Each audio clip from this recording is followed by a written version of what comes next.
Well, hello. I know there's no one here yet, but I know some people watch this back a couple of days after it's gone live. So, hello, how is everyone? I have cast on a new project. Again, this is number 36. And I'm doing a C2C blanket.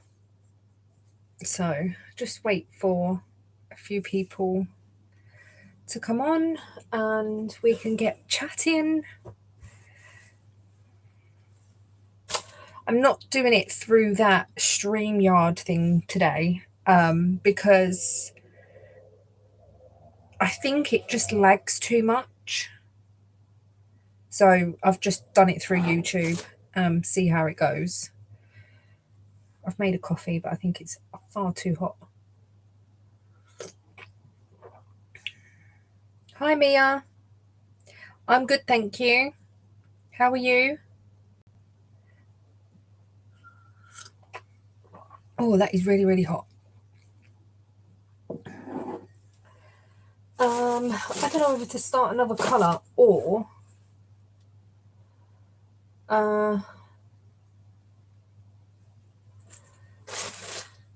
knit on my socks. I might do another colour. So I'm striping this with this yarn here. I got 2 of these packs and I'm going to stripe.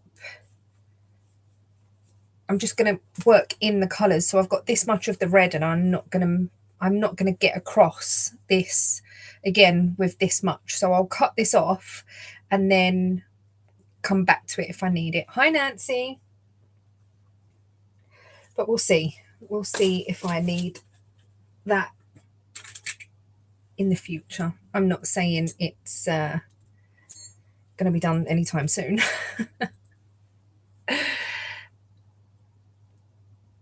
Hi, Wool and Wishes. Is it Kirsty or Tracy? Hi. Anyway.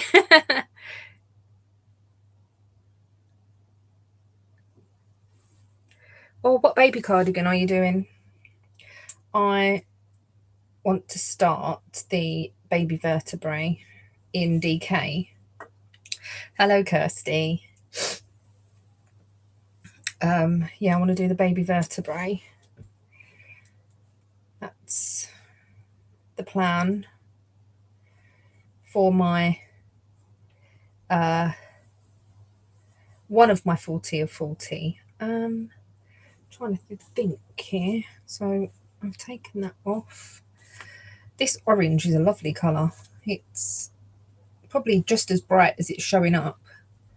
Yeah, you'll have to let me know if there's as much lag as normal, because I was just finding with that StreamYard that it was okay, but there was like people were typing and then it was getting a bit confusing because I was taking so long to respond and whatnot. So yeah, I'm just gonna do it this way and see. Unless there's like an influx of people saying, oh, they want to come on with me, then I will do it through StreamYard and then we can all chat together. But the last couple of weeks, there hasn't been anyone that's joined me. So yeah, I might put a little poll out next week or maybe the week after to see if anyone wants to join. And if there isn't anyone, then I'll just do it this way. It's easier.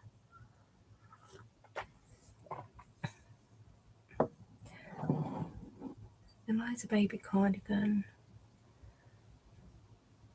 Oh, I've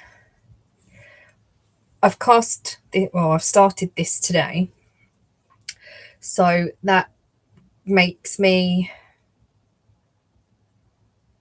4 away. 4 4 away from my 40 of 40, but I do have 2 other things already planned. The baby vertebrae, another outline tee, which I've got the yarn for, and I'm sure there was another thing, and then I only needed one. I can't remember now, but I will get there.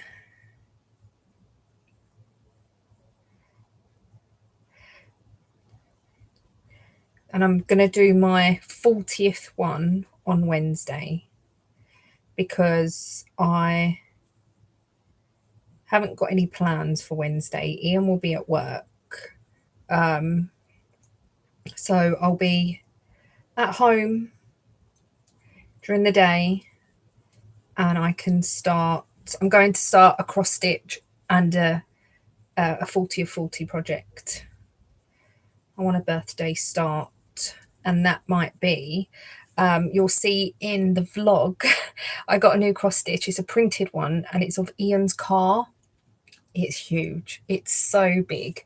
So I might start that because if I don't, I just feel like it's going to sit there and like I need to start something to give me that push to carry on.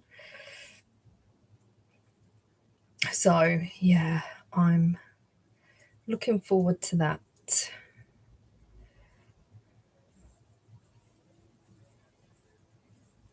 I was using iMovie to edit the vlog today. I don't know if anyone else has used iMovie or whatever, but so I've used it on the last couple of vlogs and the last couple of videos, but I was really struggling to try and get music in a certain place. It kept chucking it right back to the beginning. And I Googled it and I watched some videos and they were saying, oh, you need to change it to forefront, to background and all this palaver. And I did that and it still didn't work. So I've tried a new, well, not a new, but a different software today called LumaFusion. My dad's actually paid for it, and because I'm in the iTunes family thing, I can download it through that. I have used it before, and the only reason that I really like the one that I use, like the Filmora, is because there's thousands of templates on there. So you've got all of the music, stickers, and all stuff like that. Where LumaFusion and iMovie, you have to import it all yourself mostly. So yeah, I just couldn't get the songs, not the songs, but the background music in a certain place. It just kept chucking it right back to the beginning, and I was making it smaller at the beginning and then bigger back at the end to move it up. My vlog was over an hour long, so you can imagine how long that took me. And yeah, it was getting on my nerves, and I was about 40 minutes in, and I decided to edit with the LumaFusion, and it worked perfectly well. But saying that, I uploaded to YouTube through the Studio app, and it sat there for about an hour and a half, not doing anything. And I was like, oh no. But then I cancelled it, went through the actual YouTube app, and it downloaded straight away, or uploaded straight away. So maybe there was a bit of a glitch, or it just got stuck or something. I don't know. But yeah. But that LumaFusion, there is so much you can do with it. It's so involved, and I think I'm gonna have to watch some videos to see how to do it properly and work it properly. Where with iMovie, it's quite simple to use, isn't it? Really. Okay, Caroline. Yeah, I just couldn't get the music to work. I managed to put it in my intro because that was at the beginning, and then I couldn't get anything else. Hi, Sarah. I couldn't get anything else, so it was really annoying. So yeah, I used something else today, and I need to watch the video back on YouTube to make sure the quality's all right, because I did up the quality. Obviously, it's only going to be as good as my camera, but We will see.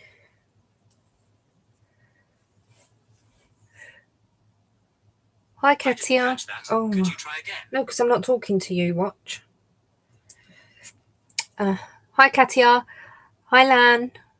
How is everyone? What's everyone working on tonight? Let me know. Let everyone else know. Give people inspiration. I'm working on something that isn't that exciting, but it is a C2C blanket. It's going to be a C2C blanket for my sister for when she has the baby. I know she don't watch this, so,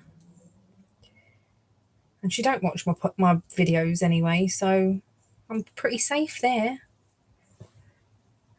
Oh, what goodies did you get? Anything good?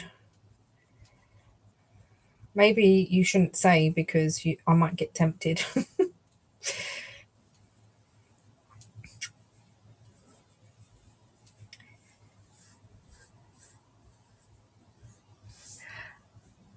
A lace and cable vest.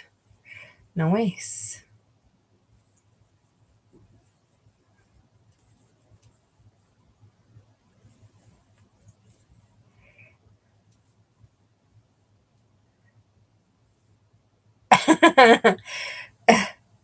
Of course, Nancy. You can't order from Temu without yarn. My black yarn came because I bought more of the bamboo cashmere silk, and I swatched. I know, for the outline, another outline tee in the black, and I got gauge, not row gauge, but I did get stitch gauge. So pretty pleased with that, and I obviously just have to work it out because the top bit you knit for so many rows, and I can't remember if you just carry on or not. But at least I've got another one I can measure it up against. So yeah. I know, I can't believe I did it again. What hat are you doing? The barley hat? That's a tin can knits one, isn't it? The barley hat. To be honest, this has been close to me for the last week because I have been doing that naughty word more than once.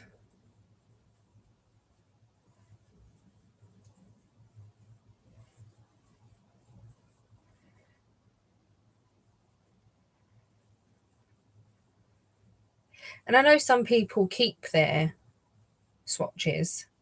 I don't. I knit enough to do. I knit enough. Well, I cast on enough stitches to get 4 inches or however many they ask for, and I normally add like 6 or 8 onto that, so I've got enough either side. And then I normally knit either for an inch or 2 inch. I know it's like a 4x4, but I normally knit for about, depending if I get bored. So I like an inch, 2 inch, and then I can just get my numbers from that, and then I just unravel it and put it back on the ball, which I did do because if I did something with the swatches, then I would keep them. But because I don't knit them like 4x4 or whatever, they'll all be different sizes and it'll just be a pain. So, yeah, I don't keep them. But I have crocheted 50 grams today of this red. Well, just under 50 grams of this red today. It's mad how quick crochet goes. I have bought my socks in. So the other night, what was it? That's it. I was knitting on my Notting Hill and I finished the first sleeve And then it was quite late, and I was like, oh, I'm not going to pick up for the second sleeve. I can't be bothered. It's getting late. So I picked up my socks and I put in the heel. So, yeah, it would have probably been easier to pick up the sleeves or the sleeve on my Notting Hill. But you'll be pleased to know that that is actually finished. I've got both finished, and I have washed or rinsed both of them today. They've been on the bed with the sun through the window and they're dry. So I can get to wear them now. So you'll see them on the podcast. I might do a little try on so I can insert that into the podcast next week. And I might have a finished pair of socks. You never know. You never know. I can't read this writing. It's so small. Only 8. Okay. Yeah, I've done that before, like 2 by 2. I have done that before, but I always like to get my stitch count in a 4-inch. Hi, Alice. So I like to get my stitch count right. My row gauge is not normally that important. Like in a pattern, it's not normally that important because a lot of the time you knit to a certain number, a certain measurement. So it doesn't really matter unless there's a pattern in it or decreases or so on and so forth. But yeah. I've also just, oh, that's it. I'm going to do the ghost jumper. Oh, but I'm not going to be able to cast that on before Wednesday because I haven't ordered the yarn yet. So the yarn that I'm using for my fluffy poof, the pink yarn that Nancy gave to me at the Southern Wool Show. I have found the Knitting Network have got it at the moment. So I'm going to order another ball of each and some black yarn. And I found out that the yarn that I want is the Signet double knit. And they do that on there as well. So I'm going to order some more yarn. I know. I'm going to blame Nancy. But yeah, I need to do an order to get the black yarn because I want to do a ghost jumper. So we'll see.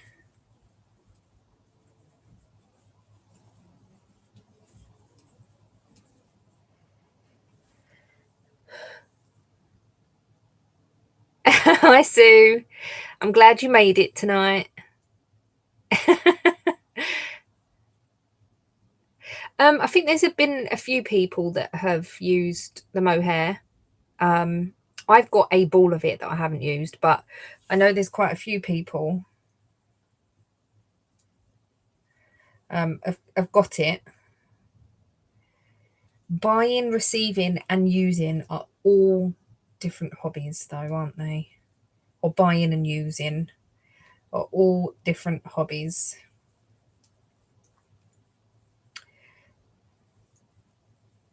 I think Sue might have used the mohair from Temu. It's like I was looking at the Knitting Network and I always thought it was an American website.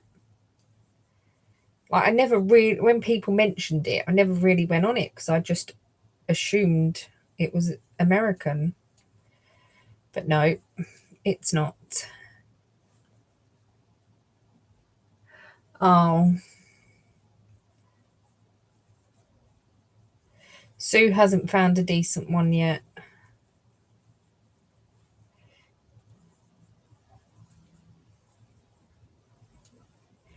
You're probably better off with the drops, or what's the other one, Sue?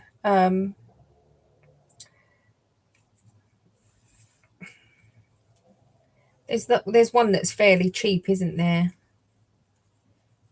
Is that drops?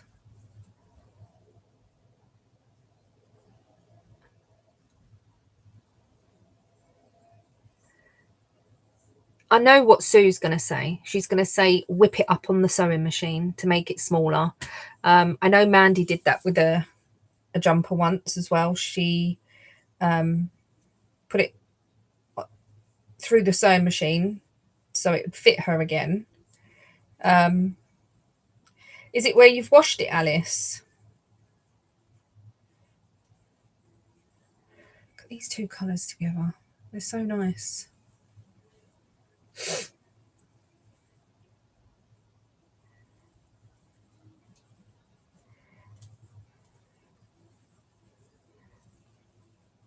Also, I went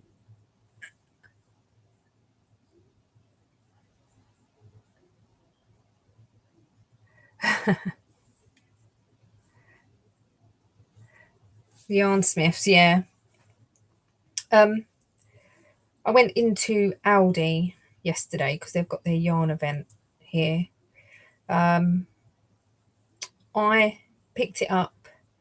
I put 4 black DK in my basket, but then I put it back because the last one that I picked up, I actually looked at properly, and it's not very nice. It's very rough. It's very, in my mind, it's crunchy. And you know, when you get a yarn like this is soft, even though this is still Aldi, this is soft. I think this one was made in Turkey.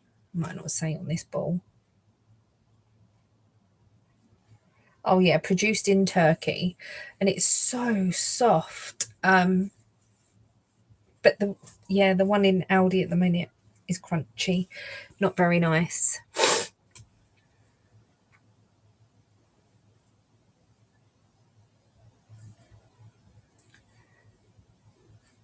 Oh, I've never really used alpaca, so I don't really know. I don't use fancy yarns because I'm scared of ruining it because I just chuck everything in the washing machine. I did ruin my summer sorrel once, and I felted the bottom of it because I don't think it was a superwash yarn. And in the end, I had to cut it out and then put a different colour in the bottom because I loved that summer sorrel.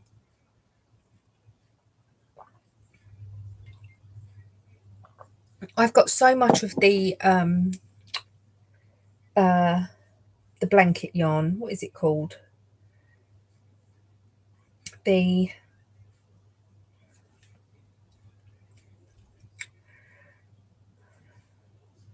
like the chenille yarn. I've got loads of that. I think I've got like nearly a whole tub in the loft of it, and I don't really need any more. I looked at the ombre yarn. Nothing really took my fancy, and I was like, do you know what? I'm not buying it just for the sake. And I definitely wasn't buying that black yarn. And I was chatting to some friends yesterday, and I was saying about my flamingo jumper, the grey. Like some of you might remember the flamingo jumper that I've got. It's blue at the top, pink flamingos, a little bit of green, and then grey at the bottom. And I knit the grey in Signet double knit, and I was trying to remember what I had knit that grey in. I had to go back on my videos last night and see, because that hasn't peeled, it hasn't shrunk, it hasn't gone funny. It just is so nice. So that's why I've decided I'm going to use the Signet double knit for the black ghost jumper.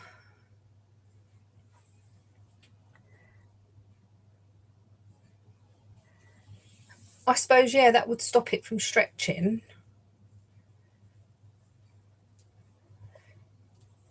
Do you want to pull the whole thing out then?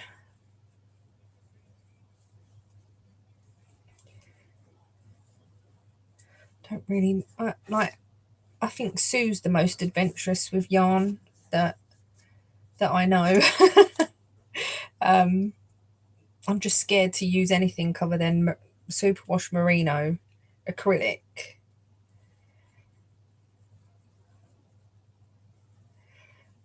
I've got some baby alpaca in my stash, and I'm just petrified of using it.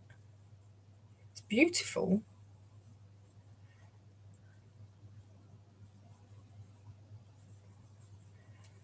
But it's just not something that I gravitate.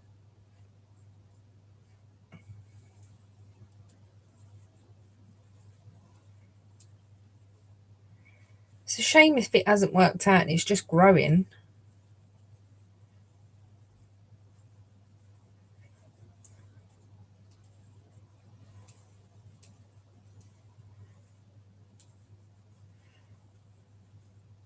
Sounds a bit like linen because that just grows and grows and grows.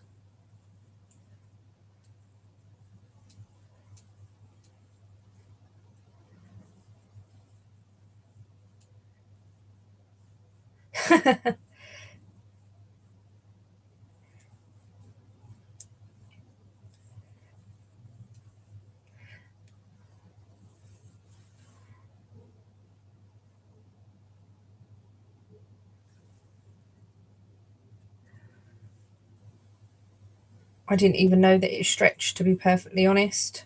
It's probably how naive I am with it all because I haven't bought it before.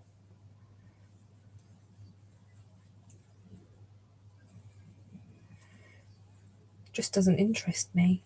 I think I'm going to do the end of this row and then I'm going to pick up my socks for a little while because all I've done today is crochet and my watch probably thinks I've done like 10,000 steps. Should we have a look?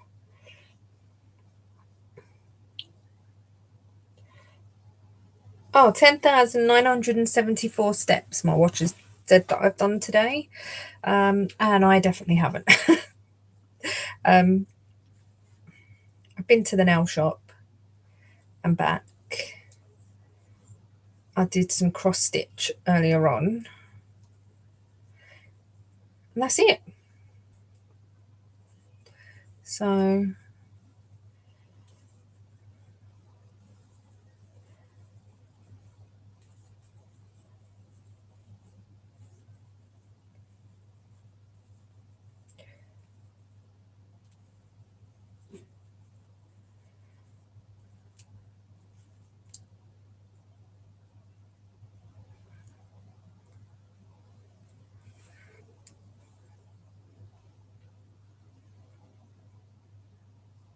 well, this is, it's not scrappy, but I'm just doing it in stripes. It's the C2C. I did a granny stripe blanket in scraps, and I love it. It normally goes on the bottom of my bed. Well, I got something that I wanted leopard print, and you're probably not going to see them very well, and they're not very leopard print. So, oh, the camera's the wrong way round, and for me, you might notice I have a bit of a bent finger. I broke it when I was little.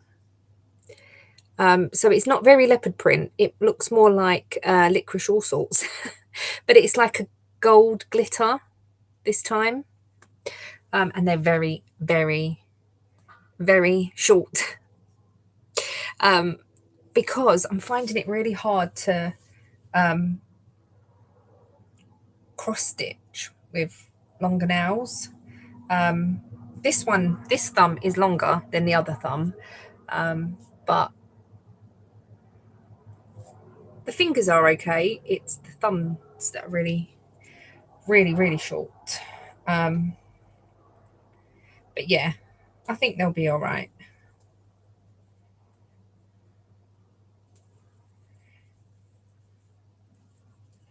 I was thinking of possibly going for a different shape next time if they're a bit longer. Like let them grow and go for like an almondy shape instead of square. That might be a bit easier.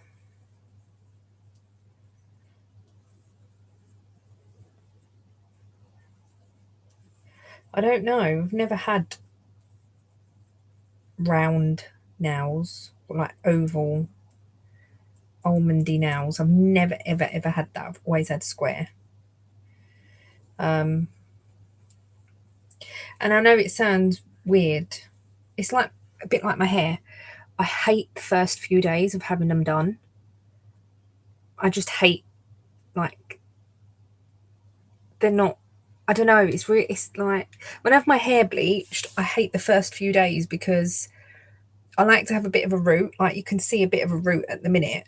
And same with my nails. Not that I like to see them grown out, but it's like I have to give them a couple of days to settle in and not be so sharp at the edges and weird, very weird. I had my toenails done today as well. And I had this pink put on my toes. I know it's not very autumny or wintry, but I don't do plain nails. I do brights and but after today I might not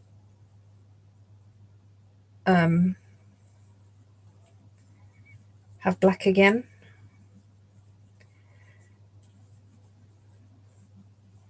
Because oh, you missed the nails. Oh, this is terrible, isn't it? No, that's too bright. Oh, there we go. They're not very I wanted leopard print. They're not very leopard print. But this is like a goldy colour. Oh, I'm going the wrong way because the camera's reversed. So a goldy colour, and then yeah, you get the gist. Have I always loved pink? Yes, pink and leopard print. I've always loved. I've always loved.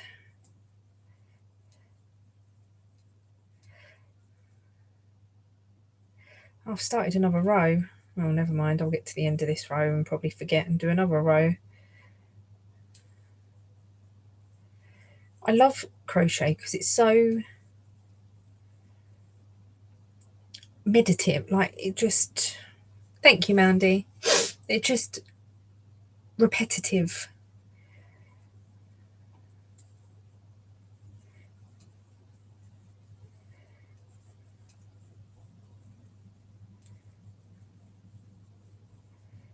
But yeah. I liked leopard print when I was younger as well.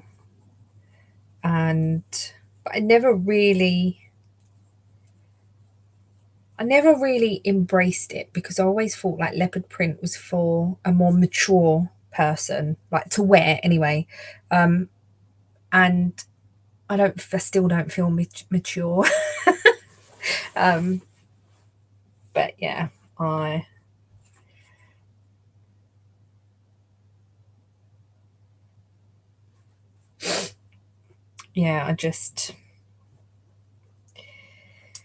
love it now. If I wear it as much as I can, I've got shoes. I've actually got a top. We're going to a party tomorrow, and I've got a top that I'm wearing that's leopard print. It's just here because I got it out. I got it in Tesco. It's a bit daring, isn't it? So it was originally £14. I feel like I'm doing a haul. It was originally £14. I got it for £3. But even better, I had £5 voucher. So really, I got it for nothing. They paid me £2 to take it. So yeah, I'm going to wear this with black trousers. I'm going to probably do my hair down with a bit of a curl at the bottom. I know it's terrible, isn't it? I just don't. I think as well, like nowadays, and I've seen a few people actually say it on the internet and YouTube and stuff, that people are not aging the same as they used to. And you don't look as old as you, like, say in the 80s, like a 60-year-old in the 80s looked really, really, really old. But now a 60-year-old doesn't look like a 60-year-old. We're not aging as much. Like our bodies, our faces, and fashion and stuff.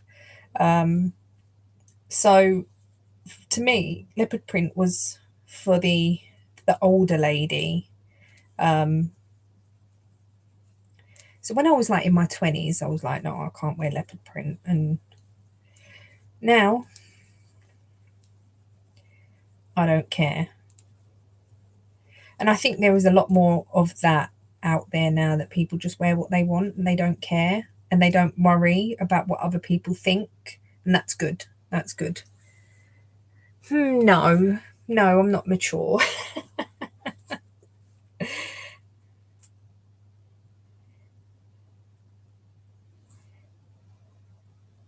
I'm not mature in any way.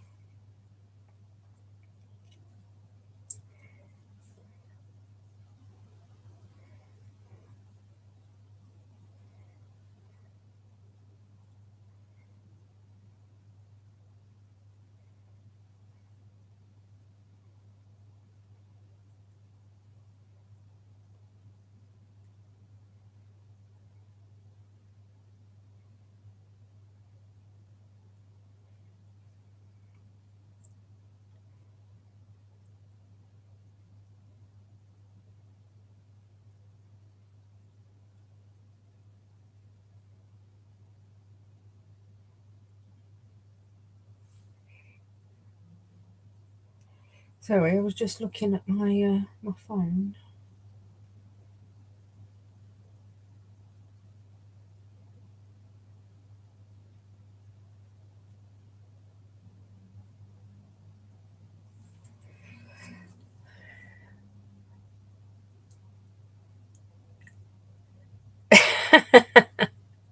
That's true, Alice. Oh, I love leopard print. And I've found in the last, I would say probably year, if not a little bit more, I I never ever gravitated towards browns and beige and stuff like that, where I quite like them colours now, like to wear. I remember, again, years ago, I had a brown top. It was really, really nice. I got it from the catalogue many, many moons ago. It was like a three-quarter length. It was like a t-shirt, but it wasn't. It had like a seam around the middle to make it a little bit of a peplum, not too much. And it had like a round neck, three-quarter sleeves, and on the sleeves were like an eyelet that you could then tie up the ties that were there. And it was in brown, and I loved the design. I never, ever, ever wore it because of the colour. I just, like, I cannot wear brown. Where now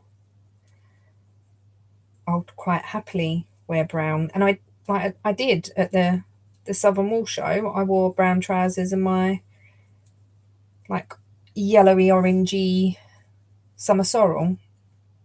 I've bought a beige top to go with a couple of pairs of trousers that I've got.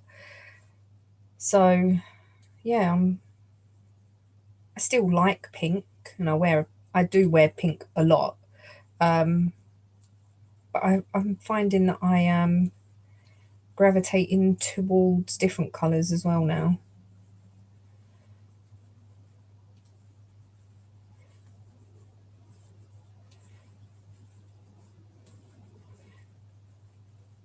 And I can't even say it's because of the weather. Like we had a bit of autumnal weather, but it's been for a while. I've sort of gravitated towards them sort of colours. Not that I've really worn them much, because has anyone else ever like needed to jump into that little comfort zone and then think, oh, actually, I quite like this, and then you get more and more where I was like, I like it, but I'm not sure if it's me. I like it, but I'm not sure it's me. And I think where my hair is blonde as well, it helps. Instead of having pink hair that clashes with stuff. Because I always found that I couldn't wear red either when I had pink hair. And I don't wear a lot of red anyway, because Ian wears a lot of red. Always found that it clashed with my hair too much. And I know some people don't care what they wear together. But for me, it just didn't look right for me. And to see myself in red with pink hair. But yeah, it's weird how we go through stages, isn't it? And I suppose it's like your home decor and all stuff like that. Like people go through stages of a colour theme or a certain style of decoration or whatever. Clashing is the best part.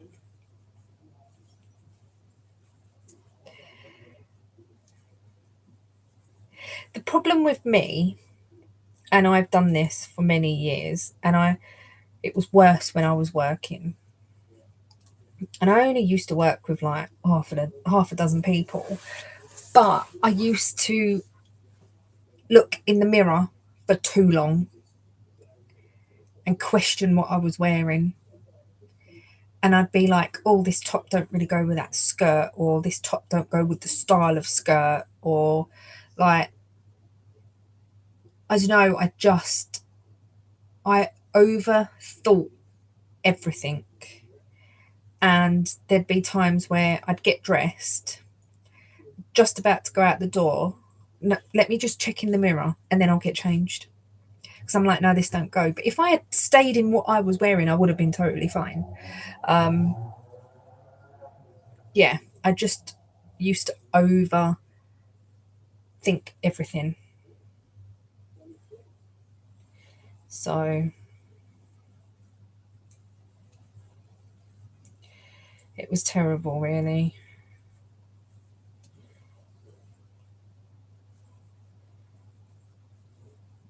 And it got to the stage where all I wore in the end was leggings and like long t-shirts.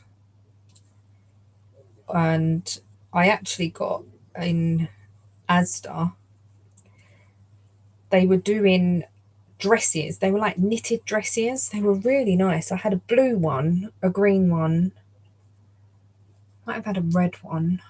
I had quite a few of them, to be fair. And I would just wear leggings with these dresses. What did I used to do? What do you mean, Alice? Um, and that's what I used to wear in the end. I was like, I'm not faffing about.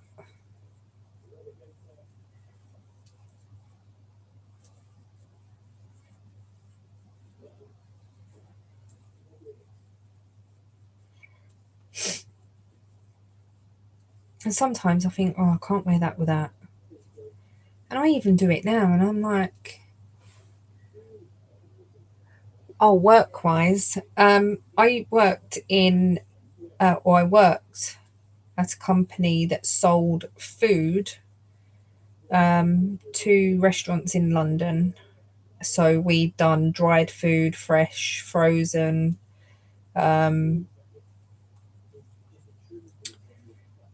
Yeah, we just sold all. And I used to be in the sales office. It wasn't a call center, it was a sales office where they would ring in and place their orders. We would input it into the system, and then we finished at 4. And then if anyone rang up after that, it would go onto the answer phone. And then the night shift would come in at, I can't remember if it was 10 or 11 in the evening, take all the messages off the answering machine, and then go and pick the orders ready for the drivers to come in at about 3 in the morning. And then the drivers used to leave, like they used to have to pack up their van and whatever, and then they used to leave at about 5, mainly to miss all the traffic, like the rush hour. Some of the drivers were finished by 10, but some of them weren't finished till a bit later, depending on what they could, where they were. Like each driver had their own round and their own customers, because then it was easier to get to know how to deliver to them, where to deliver, where they could leave the stuff, and all stuff like that. So it was a lot easier. I know. Have you still not repeated an outfit yet, Nancy? That is crazy. I have a wardrobe stuffed with clothes, and I still would wear the same thing over and over again. But yeah, I was at that job for, my mum actually got me the job because my mum worked there. She worked for a company, it was called VJ Foods, but they were being bought out by a company called DeBono, and there was like a transition period, and they needed more staff basically, and my mum said, do you want to come and work with us for a couple of weeks? And that turned into about, can't even remember, many years, 10 years maybe. No repeat in it. That's madness, absolutely madness. I've done this much today, and I've decided that I'm just gonna work until this is done, then go to the next one, and I've got 4 of each colour, so I'll use 2 to increase, and then once I've used once I've used 2, I'll use the other pack to start decreasing. It's going to be a bit crazy, but my sister loves a blanket, which is fine. So, oh, excuse me, I'm yawning already. It's not even 9 o'clock yet. I did bring in my sock. I'm going to do a bit on my sock. I've got this much past the heel, so not that much to be honest, but this is the second sock. Oh, I'm about 10 rows past the heel. Yeah, so my mum got me the job, and she was like, oh, it'll only be for a couple of weeks. But the day that I started there, I was supposed to go and start a hairdressing course. And at the time it was, do I go and earn? I think I was 18. I think I was about 18, just turned 18. And I was like, do I go and earn money, or do I go and do a course that isn't going to give me any money? And yeah, I went for the job, and I didn't have an interview or anything. My mum was just, because it was run by 2 men. So VJ Foods was run by Vic and Jim.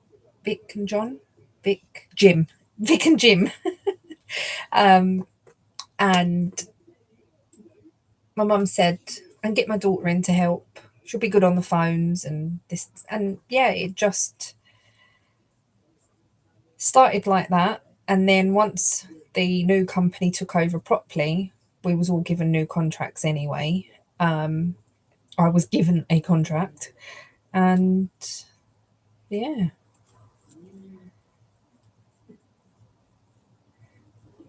I did enjoy it. There were times that I didn't enjoy it. Oh my goodness. There was so there was only two of us in the sales office. There was me and a lady called Leslie, and we would answer the phones all day, and we would sit and knit.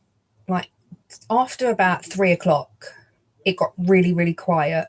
And if we had done all our work, we used to sit there and we used to knit and answer, because we used to have headsets and everything. And we used to knit while we was working, and like around Christmas time, and it was so quiet, because we would say to a lot of the restaurants, you need to order in before the Christmas break. Even though we was open between Christmas and New Year, it was for emergencies only. So we would say to them, like, you need to get in your orders for your dried goods because they last months anyway. You need to get your orders in for your dried goods and stuff. So it was really, really quiet. And not only that, running up to Christmas, these restaurants used to be really, really busy because of Christmas parties and everything. So they never really rang up in the day. It was mostly of an evening and over the answer phone. So we would just sit there and we would knit and whatever. I can't remember where I was going with this story now. Oh yeah. And over the so my mum was not an office manager, but she was there the longest, so she became in charge of me and Leslie basically, which was fine. But then our boss was a pig, basically, like the De Bono managing director. He was a pig, and he hate it. It it sort of come about. He hated women. He wanted men. And then so my mum left, and then I sort of become in charge of, not in charge, but I was in all the management meetings and stuff. I was never a manager, but I was, because I it was me or Leslie, and Leslie didn't want to do it, basically. And so I said, yeah, that's fine. I'll do it. I'll come in the meetings. I'll relay everything back and ideas and this, that, and the other. So that's what I did. And then he decided to get a proper office manager in, sales office manager. And there was this man that came in that was called, what was his name? I blocked it out of my memory. His name was Michael. And he was a right one of them. He was so horrible. And he was there for ages. And he got a another person, basically someone that Ian knew, messaged me saying, oh, I see that you work for this company. I've just been made redundant from Reynolds, like a fruit and veg company that did the same as what we did. Have you got any jobs going? And I told Michael, and he went, oh, give me your details and blah, blah. Anyway, she got the job. And so there was three of them, but she was supposed to be on the road canvassing and getting new customers in and stuff. And she didn't really do that much. And she didn't drive. And then it was, oh, well, if I give you petrol money, can you bring me to work and take me back home again? Because she only lived around the corner. I will never, ever, ever do that again. Because the commute is like a bit of your own time. Do you know what I mean? Like your own time before you get to work and your own time after work before you get home and see other people. And anyway, I've always said that I would never do that again. Maybe one off and whatever, but I would never agree to car share with someone. So yeah, redundancies were being made, and he was a right pig, and he thought he was right up Gareth's backside. Like Gareth was the MD. He thought, because it's such a small company, you you was working sometimes in the same office as him and whatever, and he thought he was best friends with him, and redundancies were being made, and we were supposed to find out on the Friday. The Friday came round, and Gareth was like, I'm really sorry, I haven't made a decision yet. You'll find out on Monday. So he left us hanging for the whole weekend, whether we still had a job or not. But as we walked out of the office on Friday, Michael said to me and Leslie, don't worry, I hold the golden ticket. In other words, he's not going anywhere.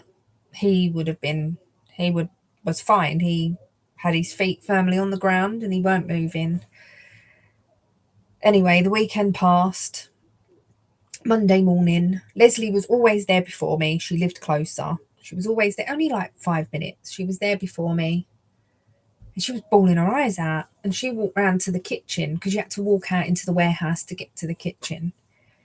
And she was bawling her eyes out as I've walked into the warehouse to go into my office. And I've opened the door, and Frank, our manager, general manager, was standing there. And I went, what's happened to Leslie? What's wrong? And he just went, he's gone. And I went, what? Who's gone? He's gone. And I was like, wait, what? I don't understand. Who's gone? What's happened? And Michael weren't there. And his desk was empty. And he went, Michael's gone. I went, gone where? No, he's gone. Gareth's got rid of him. Well, there was me bawling my eyes out. And it was just like a weight had been lifted off of our shoulders. And I went running round to the kitchen to see Leslie, and we just hugged each other because it was the most stressful, I can't remember how many months, him being there. It was so stressful, so horrible, and he was disgusting. He was disgusting as a manager. And I know you get that everywhere, but it was just not very nice. So then we was safe. We was fine. And then he left. Then we got another manager in, and his name was Tony. And again, he did, in the end, crawl up Gareth's backside and become his best mate. Redundancies come round again, and instead of Gareth just choosing who to get rid of, we had to interview for our own jobs. And I was the one that got made redundant, even though I was there the longest. I got made redundant, and this was on a Friday.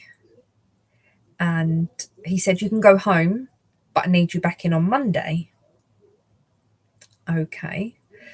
So all weekend, I was saying to Ian and my mum, why should I go back in? I've been made redundant. And they was like, no, you need to go back in, otherwise you won't get your redundancy pay. Like, okay, that's fine. I'll go back in. He made me sit there till Wednesday, and then said to me on Wednesday lunchtime-ish, you're free to go. I was like, okay. But in the meantime, I didn't answer any phones unless I was the last person that wasn't on the phone. And I made it clear to a couple of customers, not while at work, but over Facebook and stuff, that I had been made redundant and stuff. And they all hated Gareth. They all hated him, but it was what it was. They got their stuff from him, and that's all it was. So yeah, it was the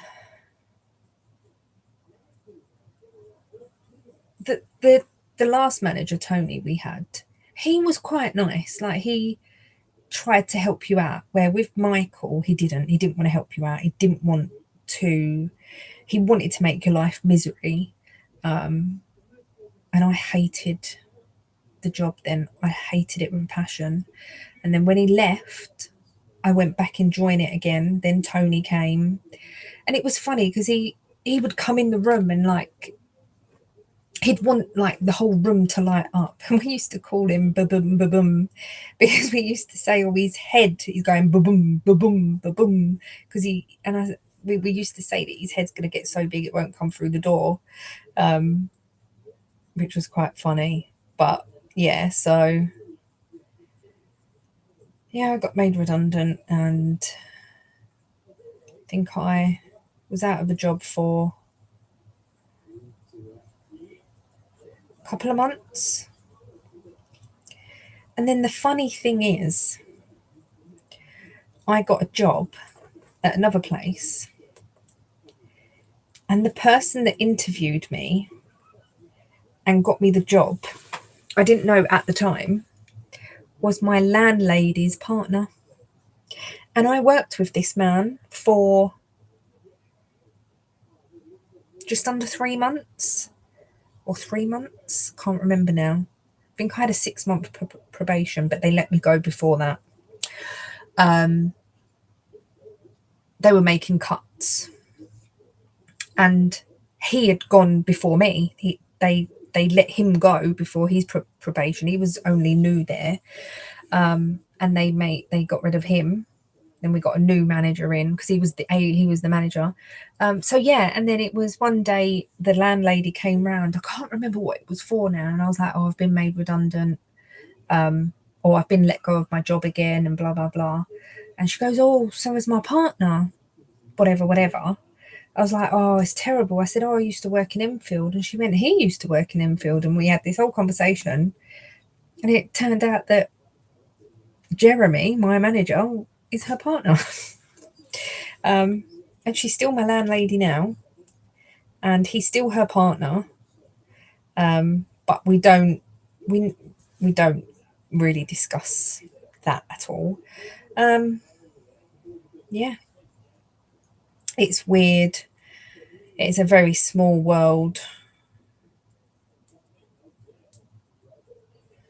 Very small. But there we go. I've probably sent you all to sleep now. Sorry. I get into a little tangent and then I just carry on with it. A bit like in my videos.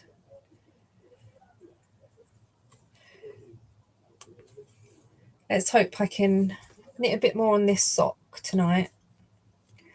And then I'm going to try and get it finished for the podcast. So I'm going to concentrate on this. I did my hairdressing course after I got let go of that job. Then I did a beauty therapy course, and I did that for a couple of months. I finished my beauty therapy course. I am a qualified beauty therapist, but I wanted to do it mobile, and with my back problems, that wasn't happening. So then I was like, do you know what? I might actually go back to hairdressing. and I did a hairdressing course. I think they were like both 2 years each. I think they were 2 years each, but the beauty therapy was 2.5 days a week, and that was in Oxford Street. Loved doing that. Then I did the hairdressing, and I did that for a while, and I did that mobile, and that wasn't as bad. I sort of coped with that a bit better than the beauty therapy, because the beauty therapy I had a big, the fold out beds. I had that. I had and the positions you have to get into to do certain things. It was just, I was like, I can't do this. Yeah, then I did. I'm sure it was 2 years of hairdressing. I think so. So yeah, then I did that, and I'm still doing it occasionally now, like family, friends, and especially the boys. I do the boys. I do Ian's sister's hair. So, and I do like to keep it sort of fresh in my memory, if you know what I mean. I like to keep it, and I've got all the color books. Like, you get the Goldwell and is it L'Oreal, and the all the color books. I've got all those in the loft. Colliston, Weller. Yeah, I've got. I think Colliston is Weller, isn't it? So yeah, and it's like when when The Only Way Is Essex come about, you had a couple of beauty therapists in that, and they were a bit divvy, or they seemed a bit divvy. That might, don't take that the wrong way. And then it was like, oh, beauty therapy is for people that can't get a proper job, and this, that, and the other. Do you know how hard it is to do beauty therapy and hairdressing? Because it's not just about the practical, it's about the theory of it all. You've got to learn about your skin, you've got to learn about your bones, your nails, everything. You have to learn all the bones. Like, to do a facial, you have to learn all the bones in your face and your jaw, and all the different types of skin.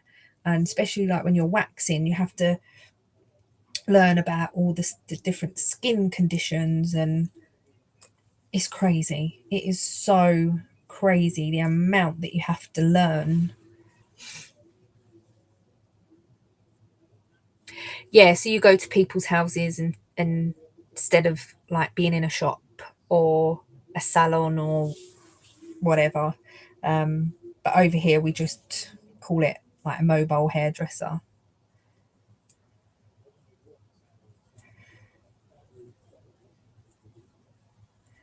But I think I did. I can't even remember how old I was when I did my hairdressing course. And if I had carried on to level, because I only did level 2, if I had carried on to level 3, it would have been, I think I would have enjoyed that more, because it was all color theory and stuff, like color correction. And I really enjoyed the color side of stuff. And I don't know whether that's because I'm quite into my crafting and stuff, like colors and stuff. But I didn't do level 3 in the end. I had level 3 beauty therapy as well, but that was massage. And I wasn't interested in massage. It was massage, and I think there was like 3 parts to it. Massage,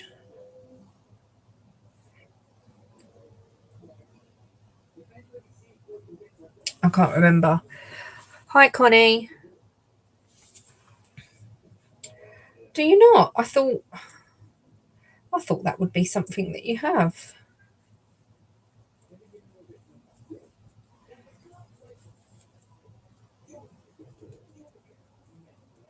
Like my friend, she who does my hair, she is a mobile hairdresser, but she has people go to her house as well.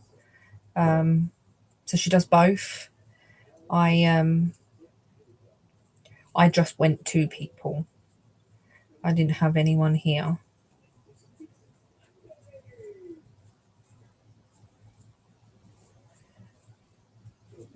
I would do my own hair, but I can't bleach the back.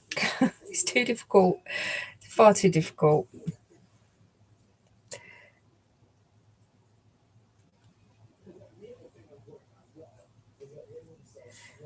Yeah, I really enjoyed doing the colour and the colour theory and like learning all the numbers and the letters that went with the colours and what you could mix and what you couldn't mix, and it was very interesting. I did try to get a little like 'cause you had to do work experience, and I did try to get a job in one of the salons around here, but they were like we just haven't got the room for someone extra. So in the end, I went round with my friend, and 'cause she'd been hairdressing since she left school. I went round with her in the end and did it that way. But I did enjoy it, and I still do enjoy it. But it's just my body won't let me do it for long enough. I used to come home, and I had a couple of older ladies, and some people used to wash their hair before I got there, which was great. Other people wanted you to wash their hair over their bath, which was a little bit of a pain. And I used to come home after doing like a couple of clients crippled, absolutely crippled. And I knew if I'd sit down, I wouldn't be able to move. So I used to come home, do what I needed to do here. And then it was like, as soon as I sit, that's it. I'm not going to be able to do anything else. It's a really hard job, and like lugging all the stuff around. I had a big massive bag with all my stuff in it. Like you have your hair dryer, your straighteners, all your brushes, your products. And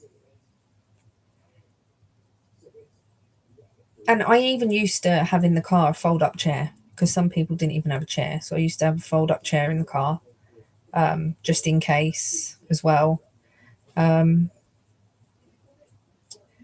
There was a couple of people I went to that I refused to go back to.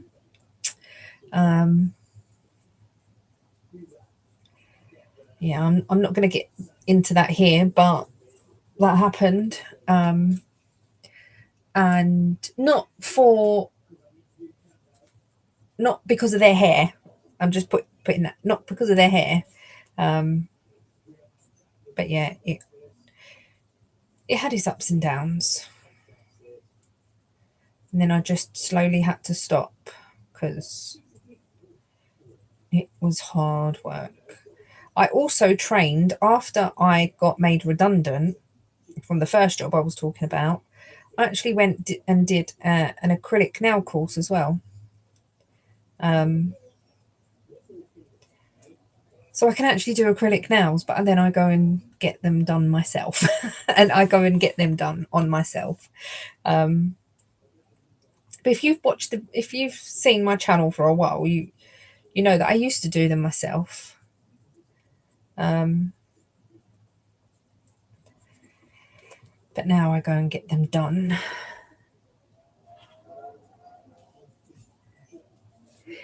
My feet were never the issue.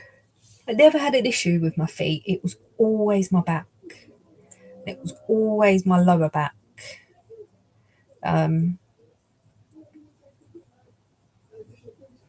It was horrible. And like if I had a really, really busy day, I knew the next day I couldn't do anything. I wouldn't be out if I had like, I don't know, if I was booked for one day, the next day I knew that I couldn't book anyone because I wouldn't be able to move. It'd take me a couple of days to loosen up again enough to feel okay.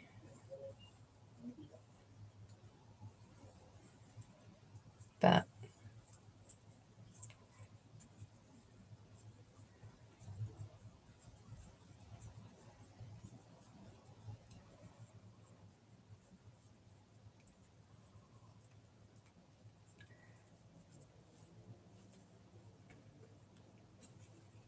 it's one of them jobs where you have to be very, very, like, your body has to be young. You can't have no aches and pains because you are literally on your feet all day. It's hard. So much hard work.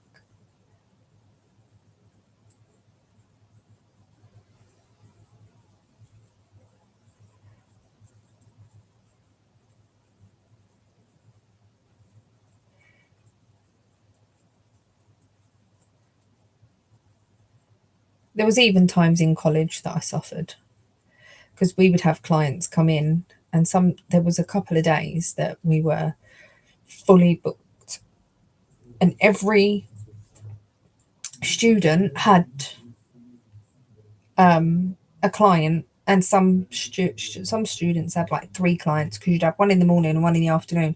But sometimes they used to get really, really booked that they would squeeze you in another one as well. But it gave you good practice for the people that wanted to go into a salon. And I remember that one of the really busy days, and a lot of us was finishing up our clients at the same time and whatnot. And I remember when everyone had left, like all the clients had left, and we just all sort of fell silent. And we all looked at each other and was like, we did it. We actually did it. It was like, wow, and it was such a good buzz. It was such a good time and a good experience. It was like, wow, if this is what a salon is actually like.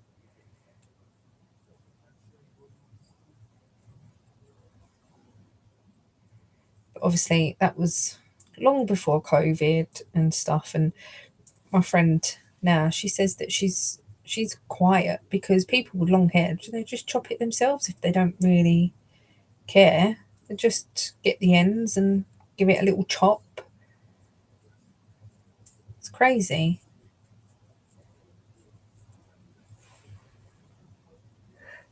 Wine time.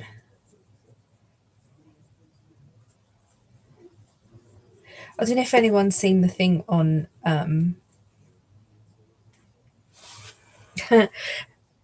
on Facebook, I think it is, and it's a hairdresser after Christmas, and she's literally laid on the floor with like a brush and scissors, and she's just laid on the floor like that, like, oh, are we done yet?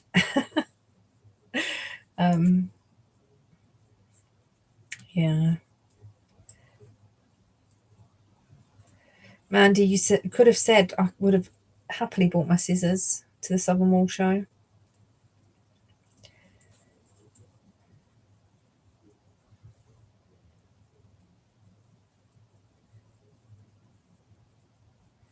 I used to hate cutting the boys' hair because they used to hate having the hair cut. So it was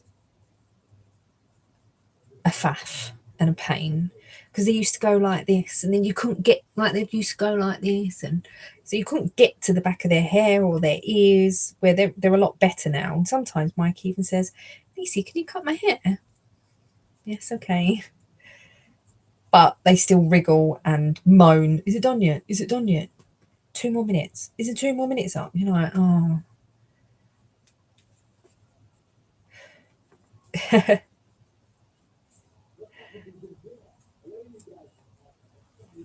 Thing is, if you've got quite long hair, it's quite forgiving, isn't it, to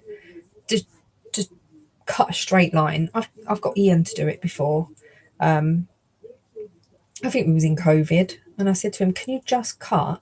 Like I parted it all down and everything. I said, "Just cut a straight line for me," and then I did my own layers. So layers are pretty simple.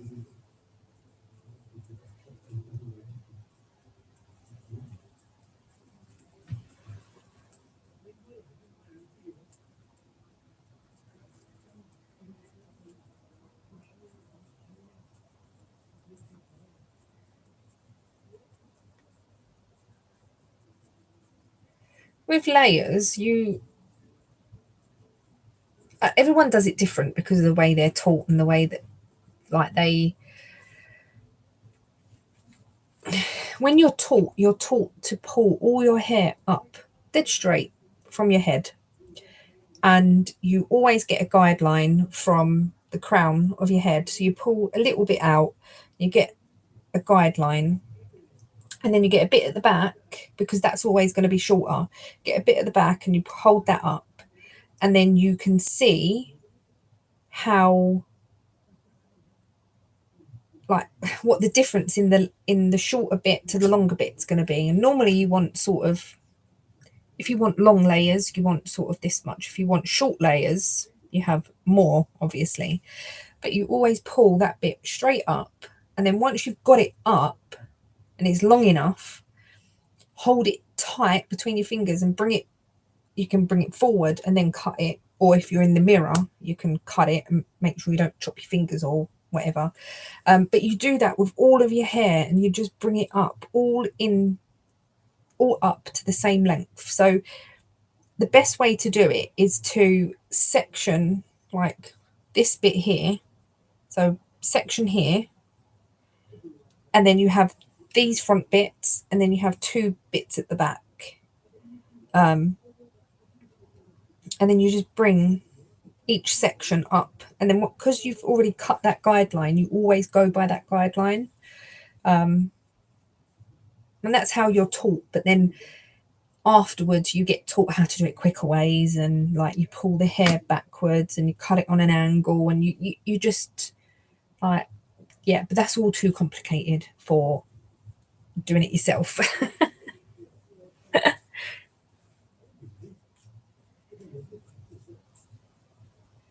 But yeah, the cutting, it's not the hard bit, it's the theory on it all. It's the classroom work. Used so we used to go in 2.5 days a week, and we used to do I think it alternated. We used to do 2 days in the salon, half a day in the classroom, and then on the next week we used to do 1.5 days in the salon and one whole day in the classroom. And the book, the hairdressing book we've got, is like that thick. It's just crazy.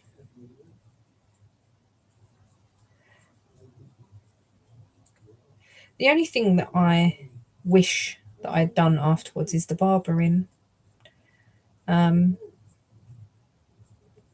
Not because I wanted to go in a barber's and cut hair, but it would have been nice to know how to like fade, and I'm not too bad at it, but how to do it properly. Do you know what I mean?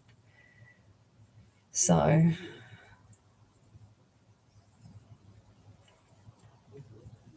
because you learn how to do the bit like beards, and you learn with barbering, you learn to do everything. I still had my hairdressing heads till a little while ago. I think I gave them to Ian's niece in the end. She did the Duke of Edinburgh, whatever it was, and she chose hairdressing, but she didn't go anywhere with it. She's a chef now. So, yeah, completely opposite directions. Her and her partner works in like a gentleman's club up in London. I don't know what one for or anything, but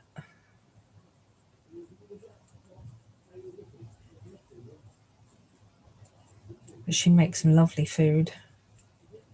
And so her partner is like, he does, what's it called? Like food, but she is more of like, she enjoys more of the pastry chefing, like the cakes and the pastries and pies and all stuff like that. I think they do a bit of everything where they work, to be honest. There's no like set things. But she enjoys it. That's the main thing.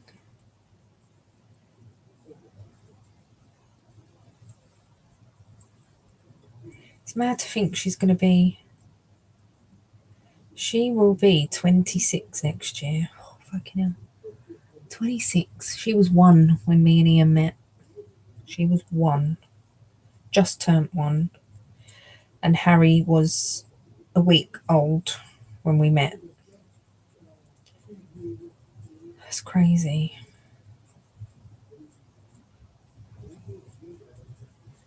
She don't look like a 26-year-old either.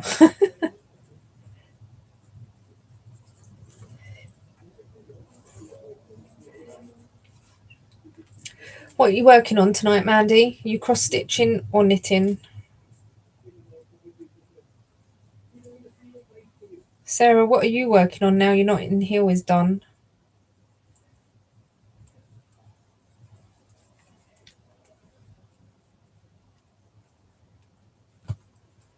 Oh, your Halloween sock.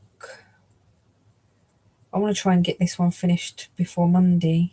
I don't think that's going to happen, but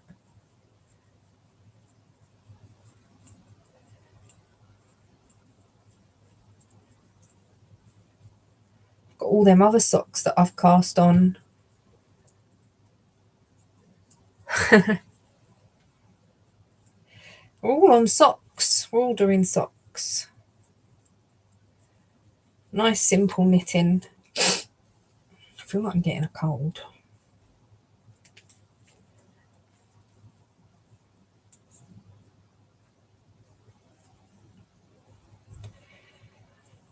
We'll go and get weighed tomorrow morning. I'm not feeling very hopeful. We've been good this week, but we've had a lot of pasta. And we realised that I got a spot. Has that always been there? I don't want to pick it. We've realised that pasta clings. The weaving in ends.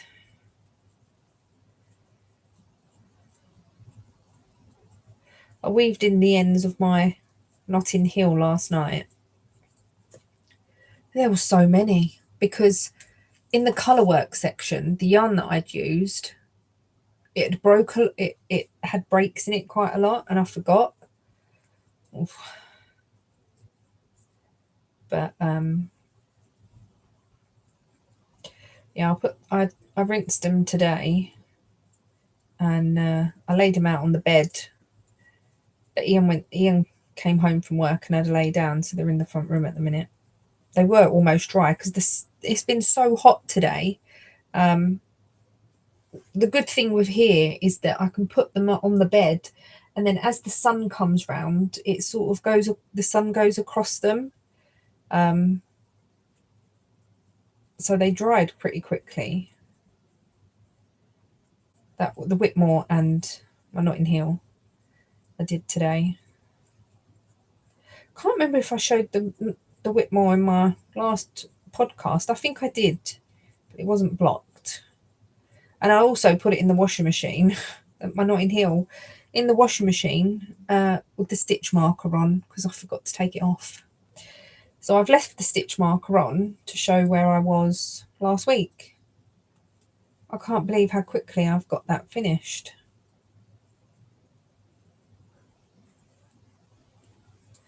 I've got a bruise on my hand. Can you see that? I don't know where it's come from. I used Eucalan. I used that in the washing machine. I just put a couple of pumps in and just put it on a rinse because you don't need to rinse that out. So I just put it on a rinse and put it on a really light spin. I think it was the lightest spin my machine could do.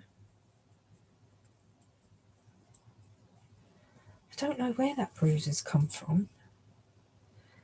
I'm sure it's not where I've had my nails done today. It's weird. I know, it's really weird, isn't it?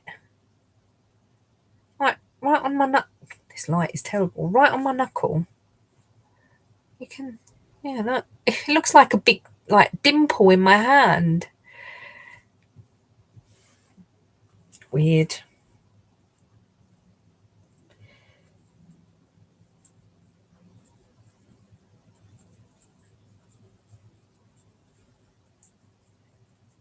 But, to be fair,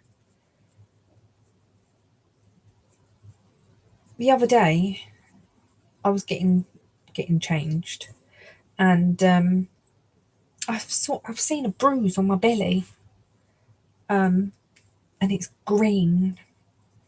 I was like, that's weird. I'm just moving my pillow. And then last night I was sat on the sofa, and Ian went, "You've got a bruise on your leg as well."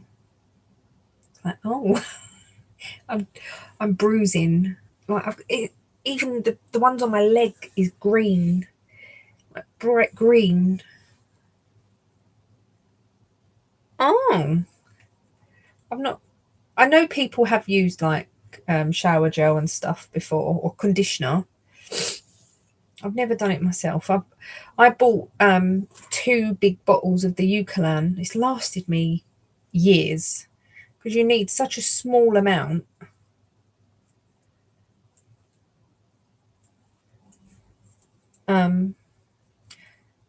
Yeah, but I don't know. I'm just bruising everywhere. Crazy.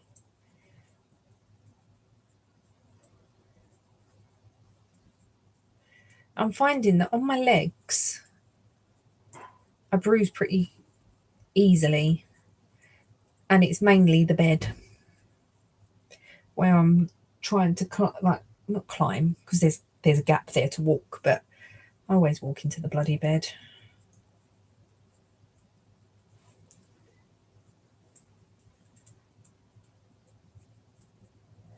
Yeah, I've just always used Eucalan. Even when I was selling yarn, I'd rinse it, but then I would rinse, like the last rinse would be in Eucalan.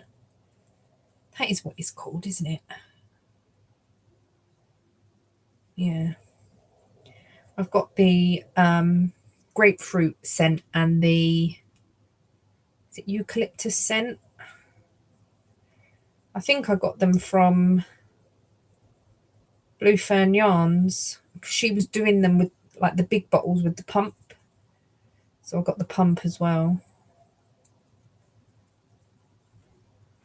It is handy to have.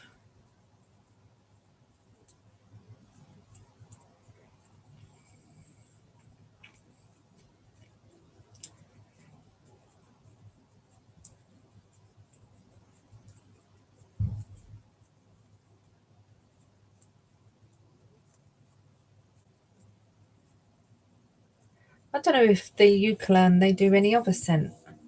Do they do tea tree or something? I can't remember now.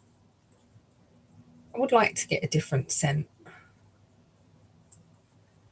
I think my oh yeah, lavender. I'm not a lover of lavender though.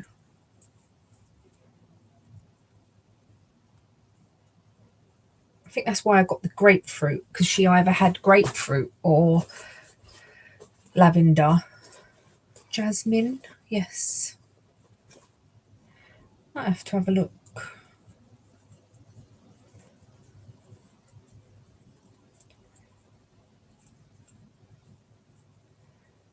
Yeah.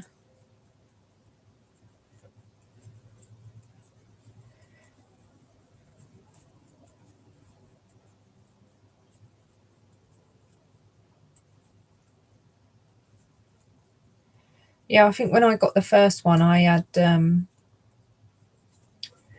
got the grapefruit because she had that with lavender, and I can't stand lavender, so I was like, no. I might have to get the jasmine one to see what it's like. Because you can get little bottles, can't you, as well?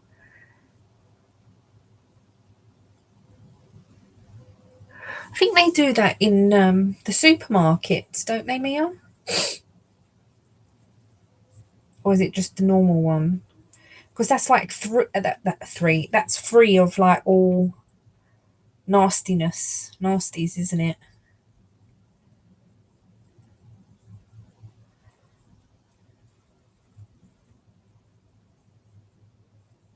I remember when I bought it, and it was, I can't remember how much it was. I was like, oh, it's a lot of money on a bottle of wall wash. But it has literally lasted so long.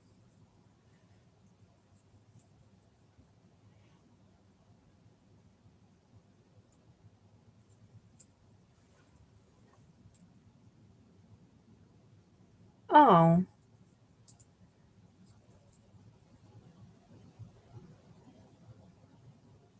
that's a good idea. Yeah, using the lavender.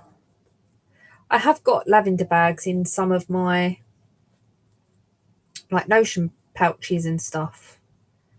And I did used to poke lavender bags, even though I don't like lavender, in like if you see my podcast and that I've got the yarn on the shelf behind me. I've got like lavender.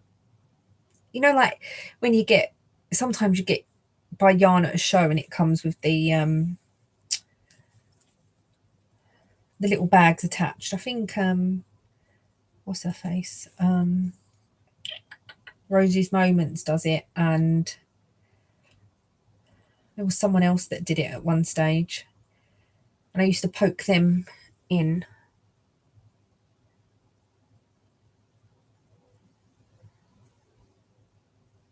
Yeah, I suppose if you're washing and blocking it.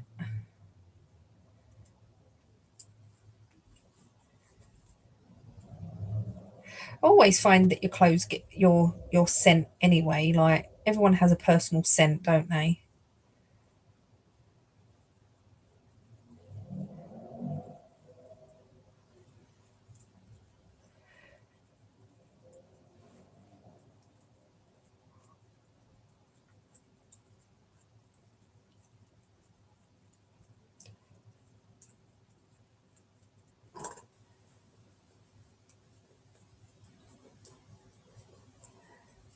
Oh, well done, Sue. You did that quick.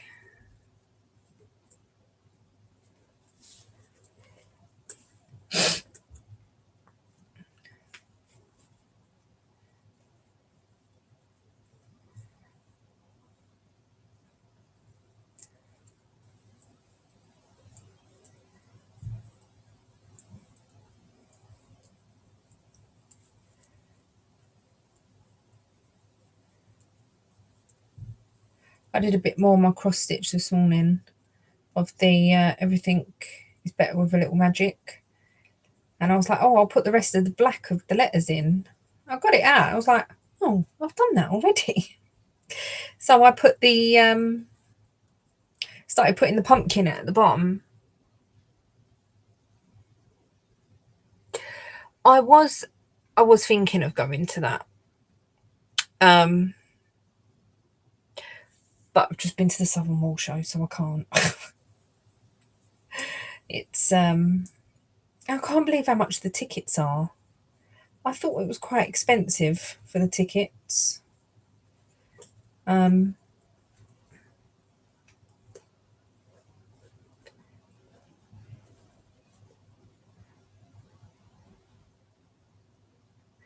yeah, I've seen that as well, that soak stuff. Yeah, I wanted to go to the Ali Pali one because it's got a lot more cross stitch in there apparently.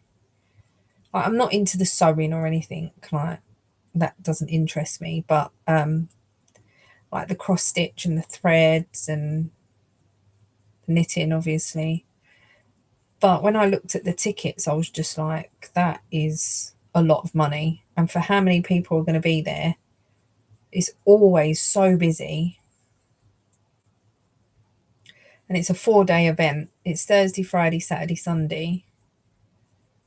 It's a 4-day event.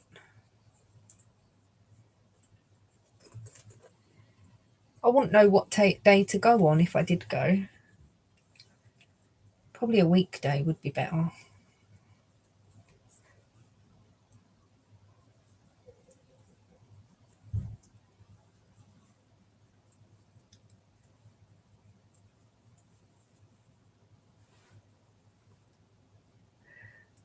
I'm thinking about it. I did look at the hotel the other day, and I think Ian's quite keen. Even if it's just to get away for the weekend. And I said to him, I am not buying anything. I am not buying. Yeah, Ian's keen. So I think we're going to wait for payday.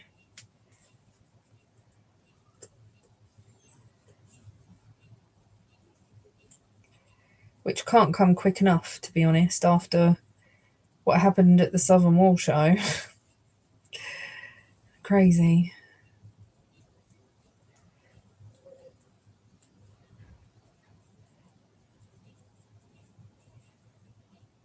Plus, I found the website Knitting Network to get that other yarn that I want. It's never ending, is it? It's never ending. You never have what you need. I'm gonna say you never have what you want, but you never have what you need. You will never have what you need. You always have stuff that you don't need at that moment in time. And why is it? It's coming into winter and I want to knit black.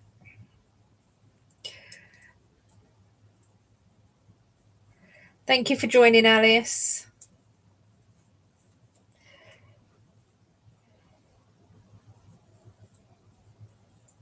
Enjoy your weekend. Yeah, why do I want to knit black? Tell me I'm crazy. Already know I am, but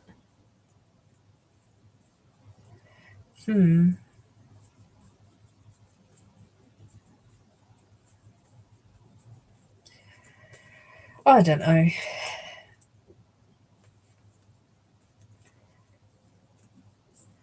Thing is, I think it will look really nice.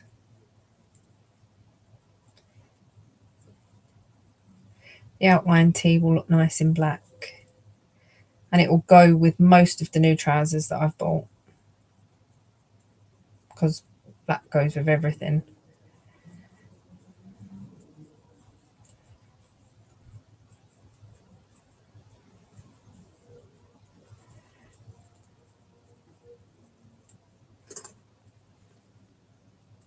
Yes, go ahead.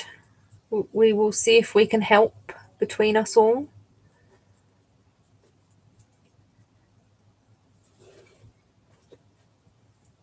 Sorry, I have to lean forward because otherwise I can't read the writing, even with my glasses on. It's my age.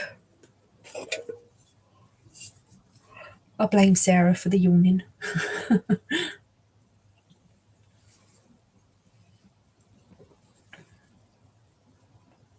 Oh, I thought I was going to hiccup then.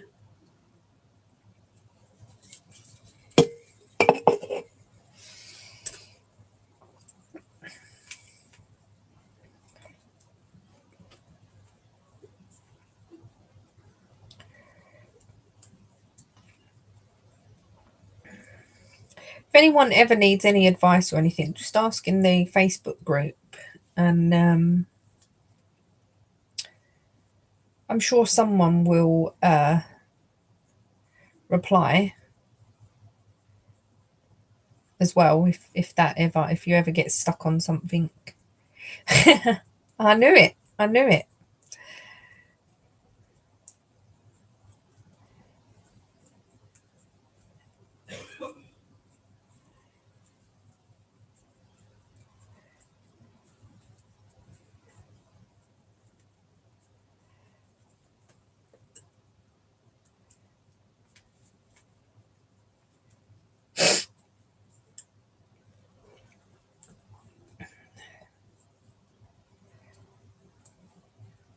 I never thought I would enjoy knitting this yarn when I first picked it, because this was my car project. It was in my glove box.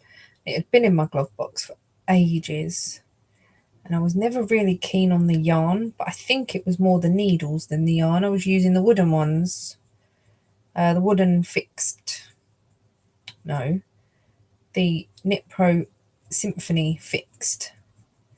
And I don't think I liked the fabric it was giving me. Like, it was quite loose. But now I'm knitting them on the zings. I really like the fixed zings, even though the cable's a bit of a pain. I've really enjoyed knitting them. This Zufari yarn by Regia. I can't say the first word, but you all know the yarn that I mean.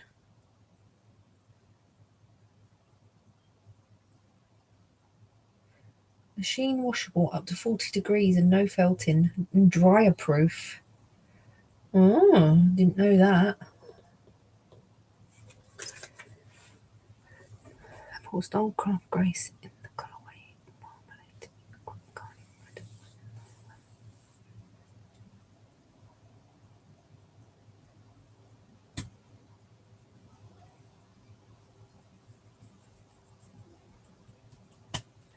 Right. What is that? Is it acrylic or is it an animal fibre? If it's acrylic, you won't be able to dye it, or over dye it or anything.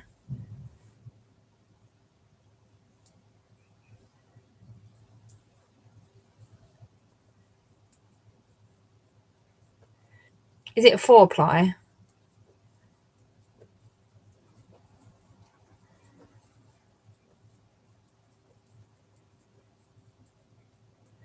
Acrylic fuzzy.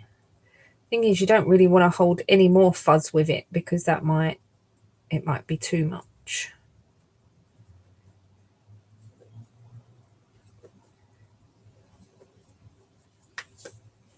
You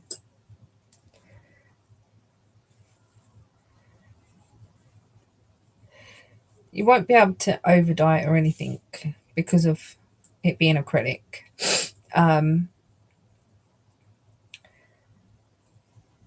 And really, you could hold like a 4-ply with it, but then obviously that's going to make it thicker, and then it might not work to the pattern that you're going to knit.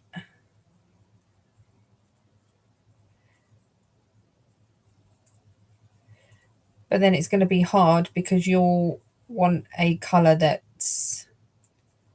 will make it more of a burnt orange. I always think that it's really hard to get. It's really hard to get a true colour on the screen.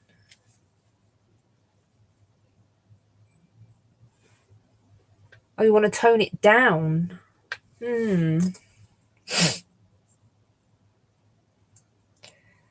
It would be difficult, because if it is an Aran weight and you're going to hold something thinner with it, it might not be enough to tone it down.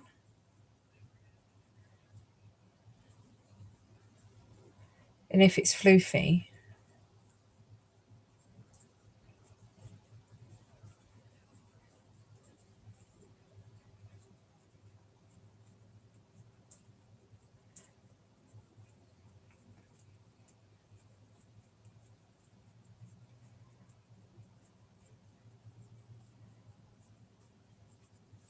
I don't even think acrylic would acrylic dye with normal dye, like Dylon or whatever it's called. I don't think it would.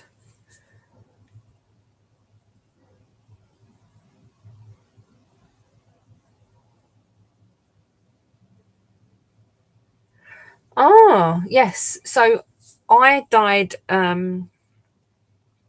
Majestic, which had acrylic in it, but it had wool in it as well. And I dyed my Love Note. It was a cream colour, and I would never have worn it. But then I dyed it pink, and that would pick up because of the wool mohair. Um,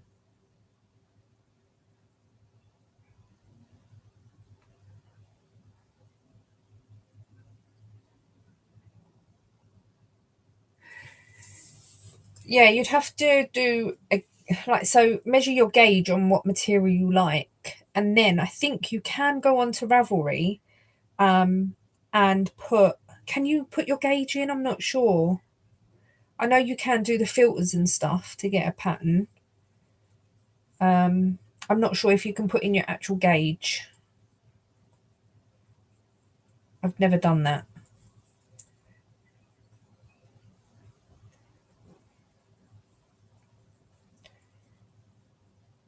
Nice chunky cardigan. That'd be nice though.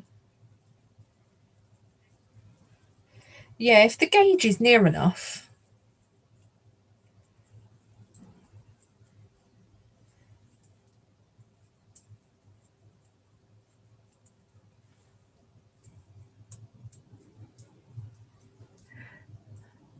I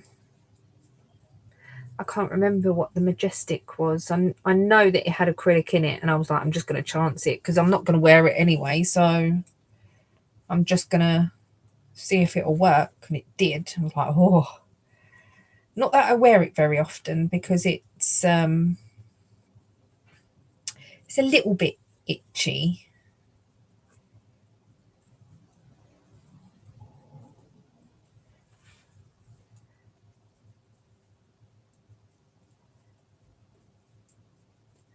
I would do a gauge swatch again, or swatch to the pattern that you've got with that and a. So if that's an Aran, you'd need to hold possibly a 4-ply with it or a thin DK, and just swatch with it to see if you like it.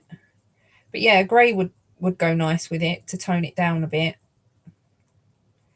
like a light grey or something.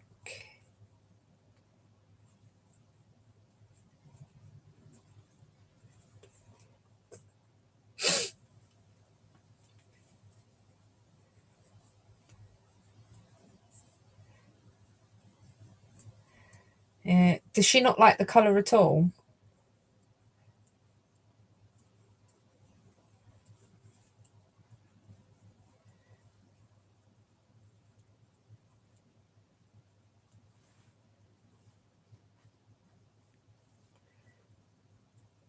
Did she choose the colour? I would say if you want me to knit it, you choose the colour, you buy the colour. Then when it comes, if it's not the right one, that's her problem. Oh, okay.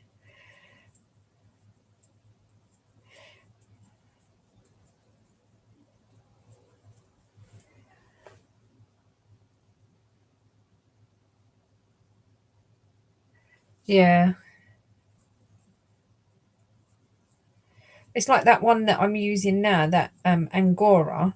It's on the ball band, it's a 2, I think. It's a 2, but it's knitting up to the pattern that I've got fine.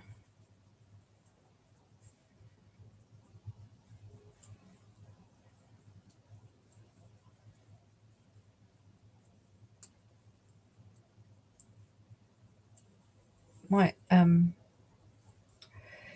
I keep saying, oh, I might concentrate on this, I might concentrate on that, but in October, I am going to be working on my mould magic, my crochet blanket, and I'm going to pull out my Halloween cross stitches, because some of them are fairly small and I would definitely be able to get them done in October. And I'm thinking, I'm saying this very slowly, I'm thinking of daily vlogging, but it's just a thought at the moment because I'm not sure. I watched some of my vlogs back a few days ago. I watched some of them back, and I think it was my November vlogs, and I was like, oh, I could easily do that again. So yes, it's just a thought at the moment, but we will see. Even if it's like a few minutes a day, which it won't be because I'll get on the camera and just ramble for 20 minutes like I normally do. Next week's vlog is an hour and 2 minutes, I think.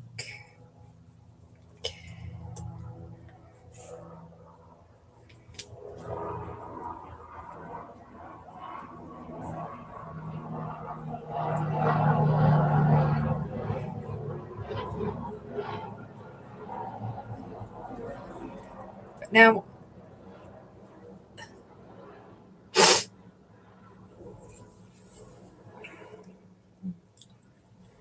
drops alpaca. Sarah, are you still with us?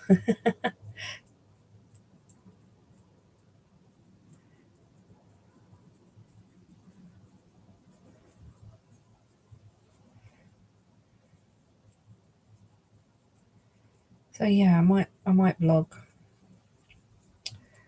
I don't know whether I will do podcasts though, because I will just be repeating myself. So I could do daily vlogs, no podcasts.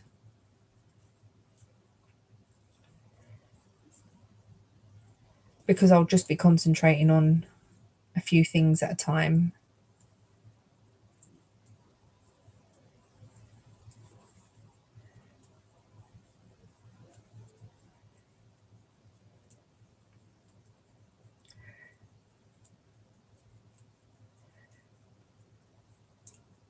We must be doing our job well because we're enabling someone to go and buy yarn.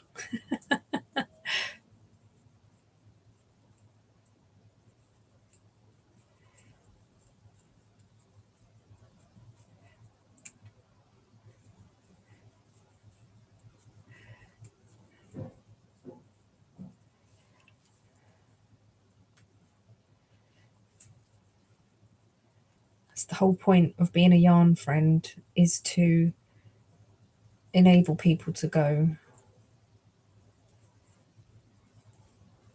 and buy yarn. Yeah, we should. None of us need any more. That's the problem.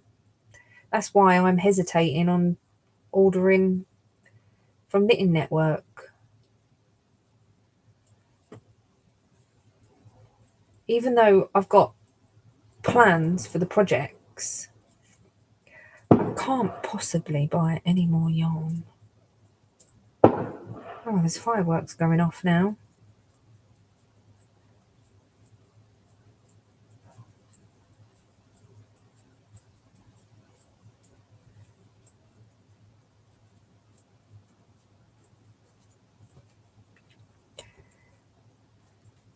Do you think Wool Warehouse would give us commission? Probably not.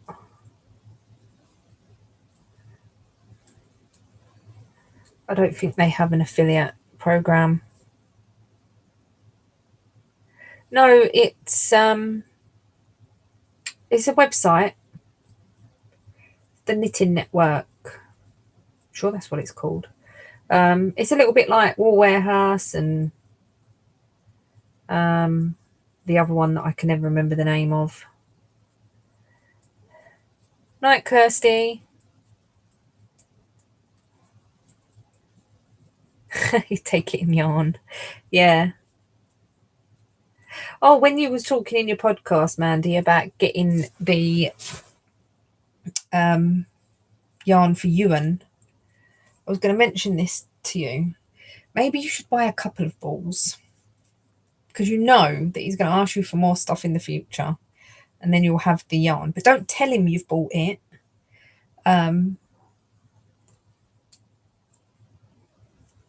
But just have a couple in stash.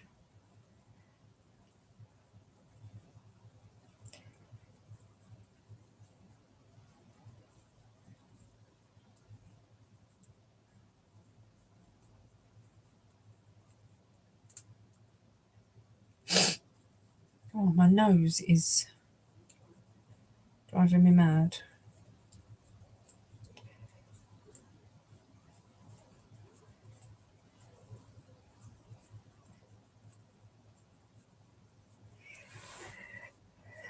Yeah, I know. But then at least that way you won't have to,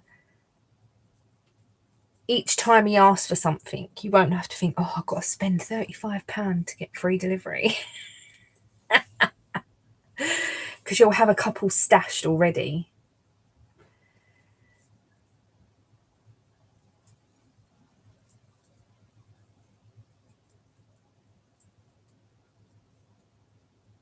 But that's all right, because I think that when I get knitting on this black yarn, I don't think it's going to be I don't think it's going to be much different to knitting beige. It's going to be very boring. And I don't know whether to just have one of them on the go at a time instead of having two black projects. I could have it as my Halloween start, maybe.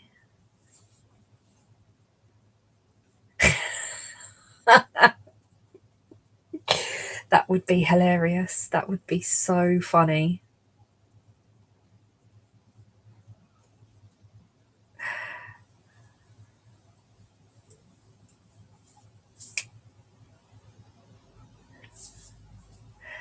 That's a good idea, Carla.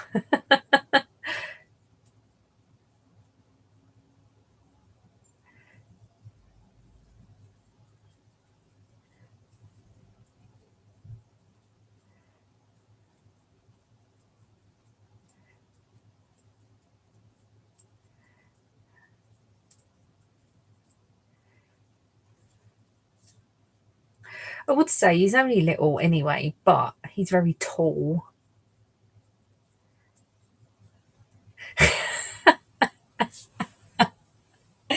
Oh, Sarah.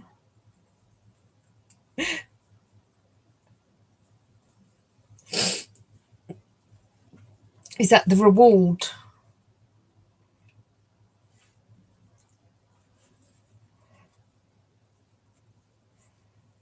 I'll have to knit you and something in beige. Okay, I will reward myself with yarn.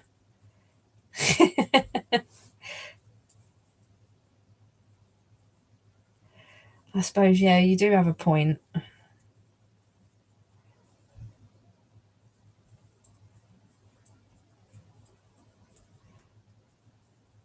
I was at Slimming World not last week, week before, and I had my knitted socks on, and there was a young, well, I say she was young, younger than me, and she was crocheting little flowers, and I think she was crocheting them into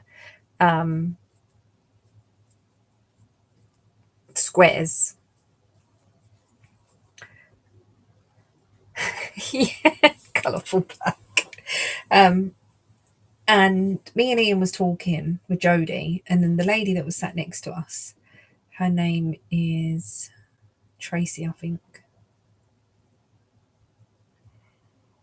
I can't remember what her name is. Anyway, and not yet, Sarah, not yet. Wednesday. She goes, "Oh, you know the lady I normally come with, Jo? She's got a grandchild on the way. Do you make for other people?" Oh my God. She's like, "Oh, she wants a blanket." I was like, "Not really."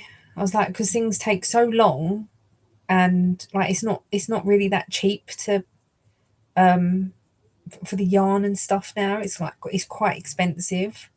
So I just normally make for myself or like babies that are coming into the family and stuff." And she was like, "Oh, right, right, right." You think, "Oh my God." This is the last thing I want right now is to have to make stuff.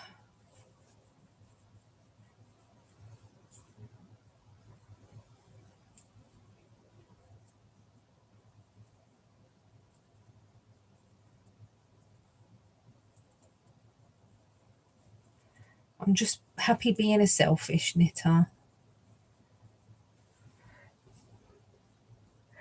I have four left to go. Four left to go. You know what I mean? Um, I've got a baby vertebrae already lined up. I have got an outline tee ready to go. So I've got two more things to think of. One of them could possibly be another pair of socks.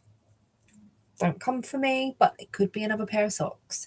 I'm thinking of doing. It is the hardest no. Honestly, it's the hardest no because I feel so bad for saying no, but then I know I'm gonna hate doing it. Do you know what I mean?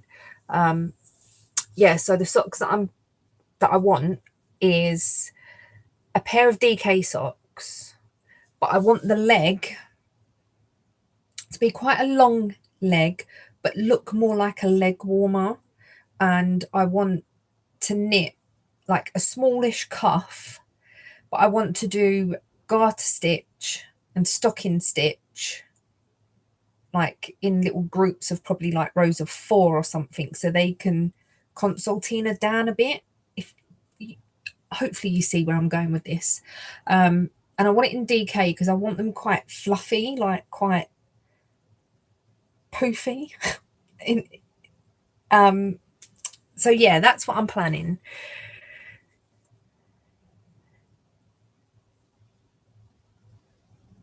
Yes, that's very true. Very, very true. And the people that don't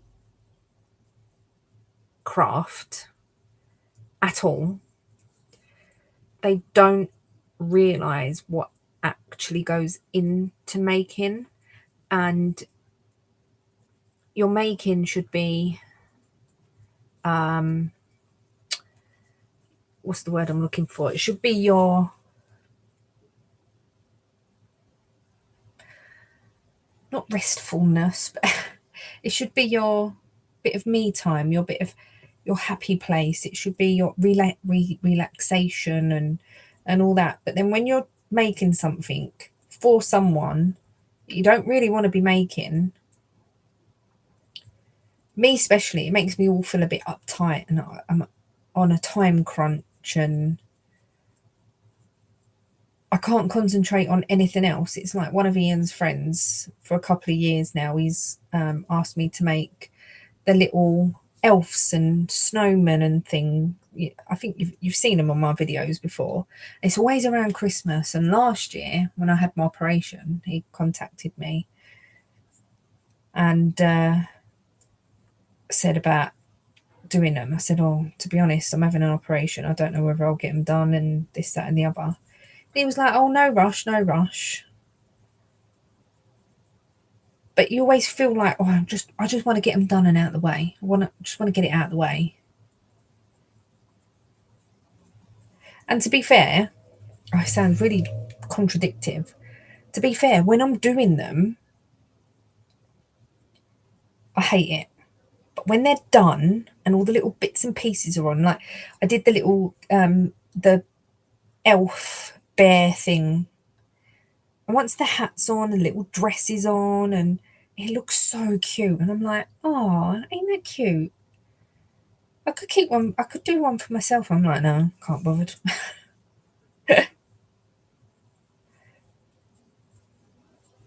The snowmen are really easy, but yeah.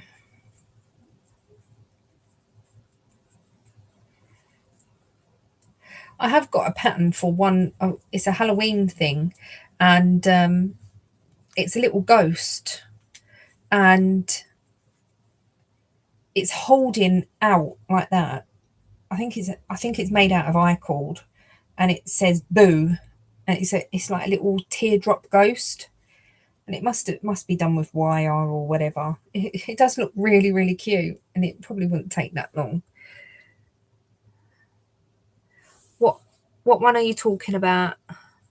I did start one, and it was huge, and I haven't done any more on it for a while, and I don't know whether I'll carry on with it.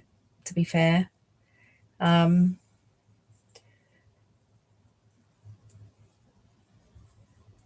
but I have pulled out a different one if need be.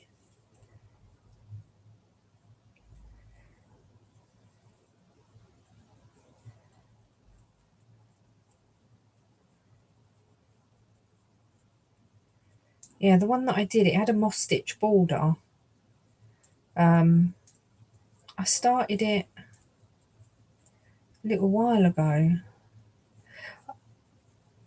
I haven't I haven't started that yet. I did I got the yarn out the other day, um, but I haven't started it yet. Pink cardi.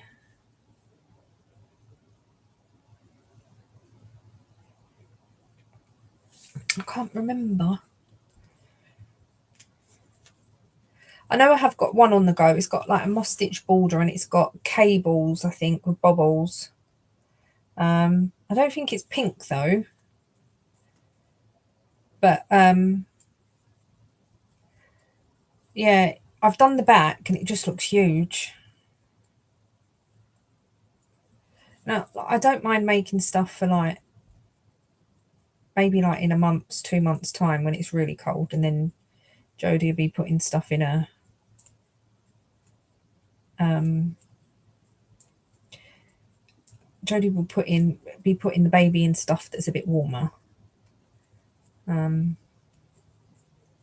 think the vertebrae is like a pinky, a rosy colour. But yeah, I haven't started that yet. I'm going to start that maybe tomorrow, maybe Sunday. We'll see. I'm not sure. So I've got 4 more things to go, and I've got 5 more days. I could start 2 things in one day. That's not a problem because I want to do the outline tee, the baby vertebrae. Possibly we'll start another pair of socks, like the DK socks. Um, I haven't got a pattern for them. It's going to be a pattern that's in my head, and I'm going to wing it, and hopefully it will work. I've knit enough pairs of socks to know what to do, but I want them quite long so that they can like bounce back up with the stocking stitch and the garter stitch. So yeah.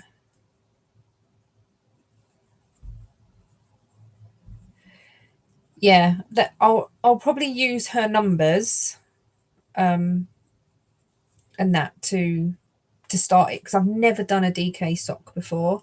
So I'll use her numbers, but I'll do like the pattern.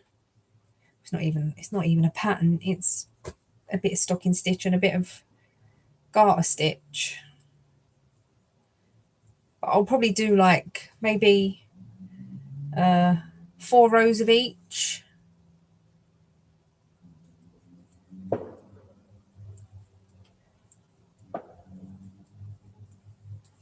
And I've got some DK that I've dyed up, and I've also got some DK that I got from Elderflower Stitches. So yeah. Okay, Lan, thank you for joining. It was nice to speak to you today.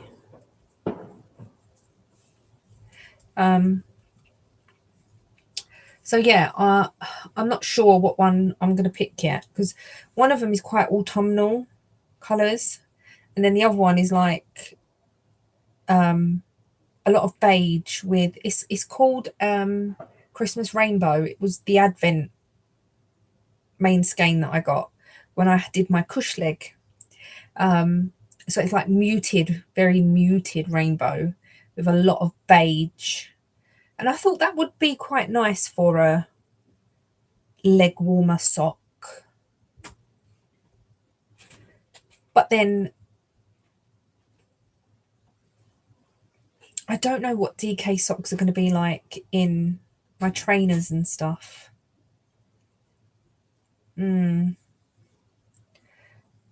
But then the other night, Sue came up with a good idea of doing the leg warmery bit in DK, but then changing to 4-ply for the foot.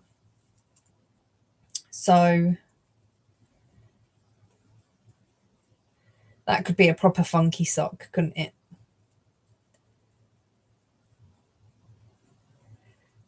I don't have any DMs.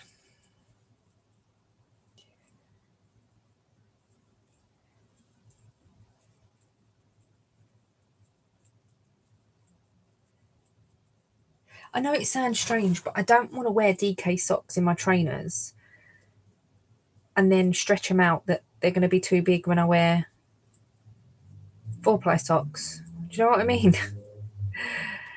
I don't know. But I do have the autumnal colour I was talking about that I dyed up. I do have a skein in DK and I have a skein in 4-ply. So that would probably work perfect for what I want. And it'll give it a bit more interest, I suppose, like actually knitting the sock. I would get a bit more interest.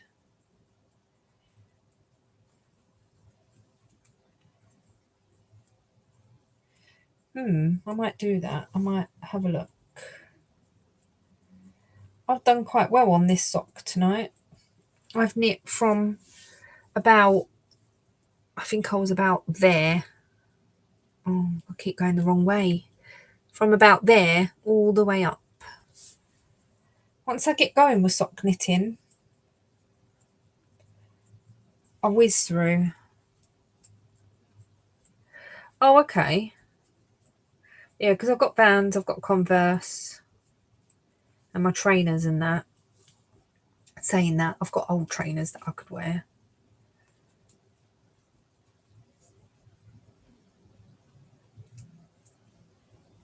I've got a pair of Tims as well, long Tims, Timberland boots. And I don't wear them that often. Ian bought them for me for Christmas one year. And I don't hardly wear them because they're such a faff to do up. They haven't got a zip down the side or anything. And when I was at my biggest, but just before Slimming World, they wouldn't do up around my leg very well. They wouldn't go near the tongue. So I didn't really like them that much. But now I put them on and the tongue fits in the top, which is nice, like either side. I wore them a little bit last year. When it gets colder, I might wear them again. Wear them with leggings. They look quite nice with leggings.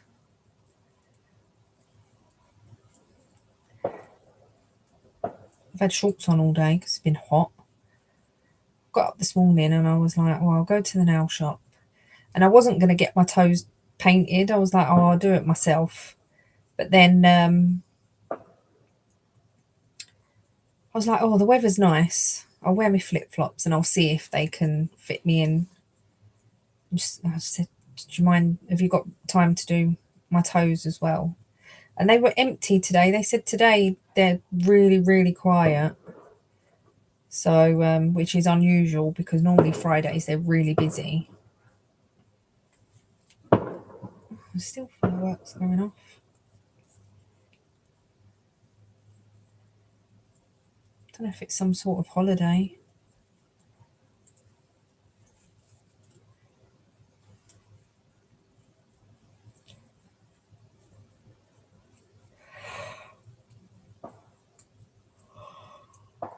Oh, I'm definitely yawning now. I hate Saturdays because I've got to get up early.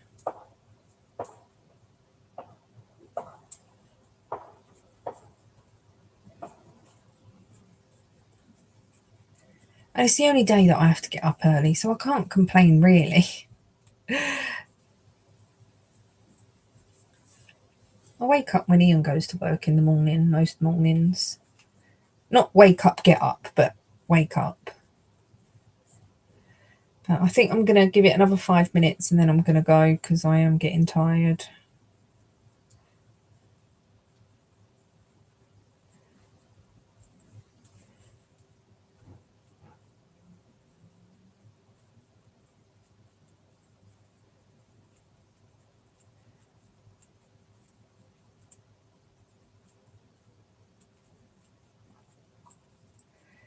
My nose is driving me mad.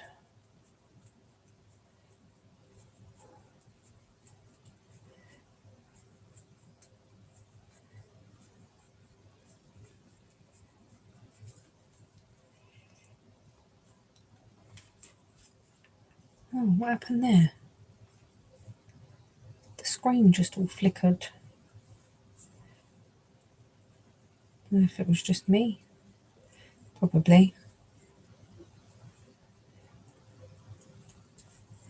We've been watching Only Murderers in the Building. We've watched 2 series. We started watching the 3rd series last night. And then we watched the 2nd episode today. I got so confused. It's really, really good. It hooks you like no one's business. But I got so confused with this series.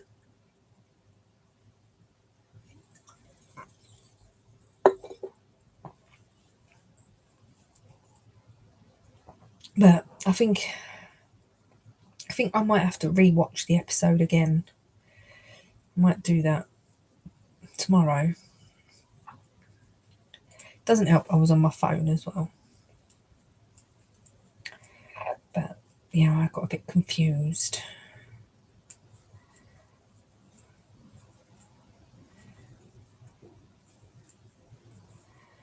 It's getting warm again, isn't it? Oh, my watch is saying it got up to 27 today. That wouldn't surprise me. It was very warm this afternoon.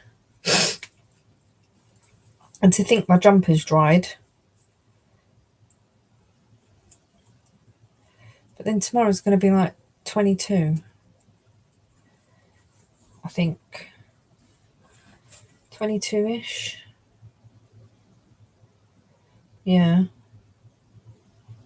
Oh, and then the weather's changed. It's going to be a little bit rainy tomorrow.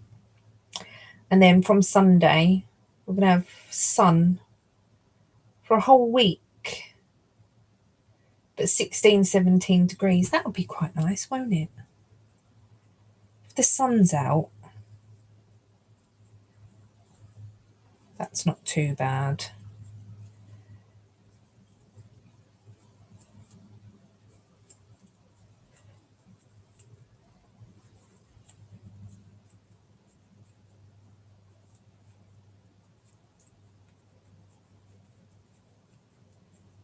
It's nicer when the sun's out. Today it was lovely. I was sat by the window doing my cross stitch. I put my tabletop clamp at the table, and I had YouTube playing music. I was listening to some old school garage. So that's my favourite. And I had it loud. I was doing my cross stitch, and I did that for about an hour. It was my daily cross stitch, but I got 150 stitches in, where I should only be doing 100, but I got a bit carried away. I was like, I don't care, I'm just carrying on. It's my crafting, I do what I please.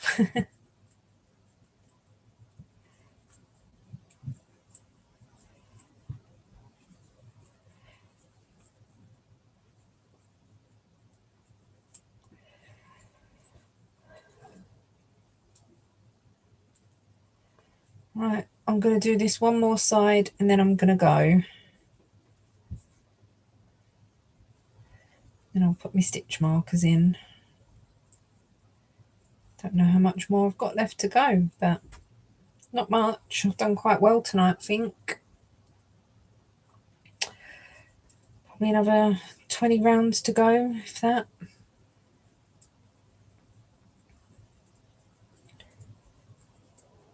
I need to put all of my new whips onto my wheel. I haven't done that yet. So when I spin the wheel on Monday, so last week was the Notting Hill. Well, I didn't spin the wheel for that. I just chose that. But I think I'm going to spin the wheel for next week. And also, I've decided with my crafting, my temperature crafting, I'm going to only let it come up 10 times and then I'm going to swap it out for something else. Because otherwise I'm just going to, something like the last few times it's been the same things during the week. I've only had like 2 or 3 come up.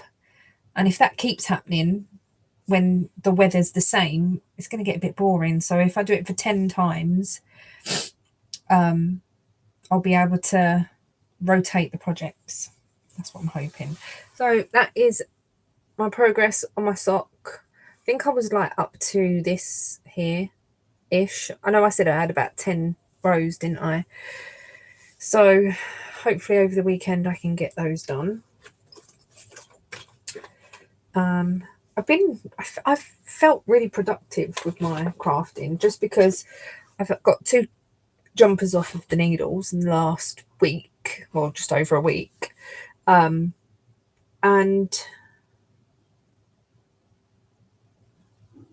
I did say in my vlog I'm feeling a little bit overwhelmed again, but I think that's because I'm not organised with it, where if I put all my stuff on my wheel, figure out what I'm going to change my temperature crafting, what I'm going to put in instead of the things that are in there when it hits 10 and stuff.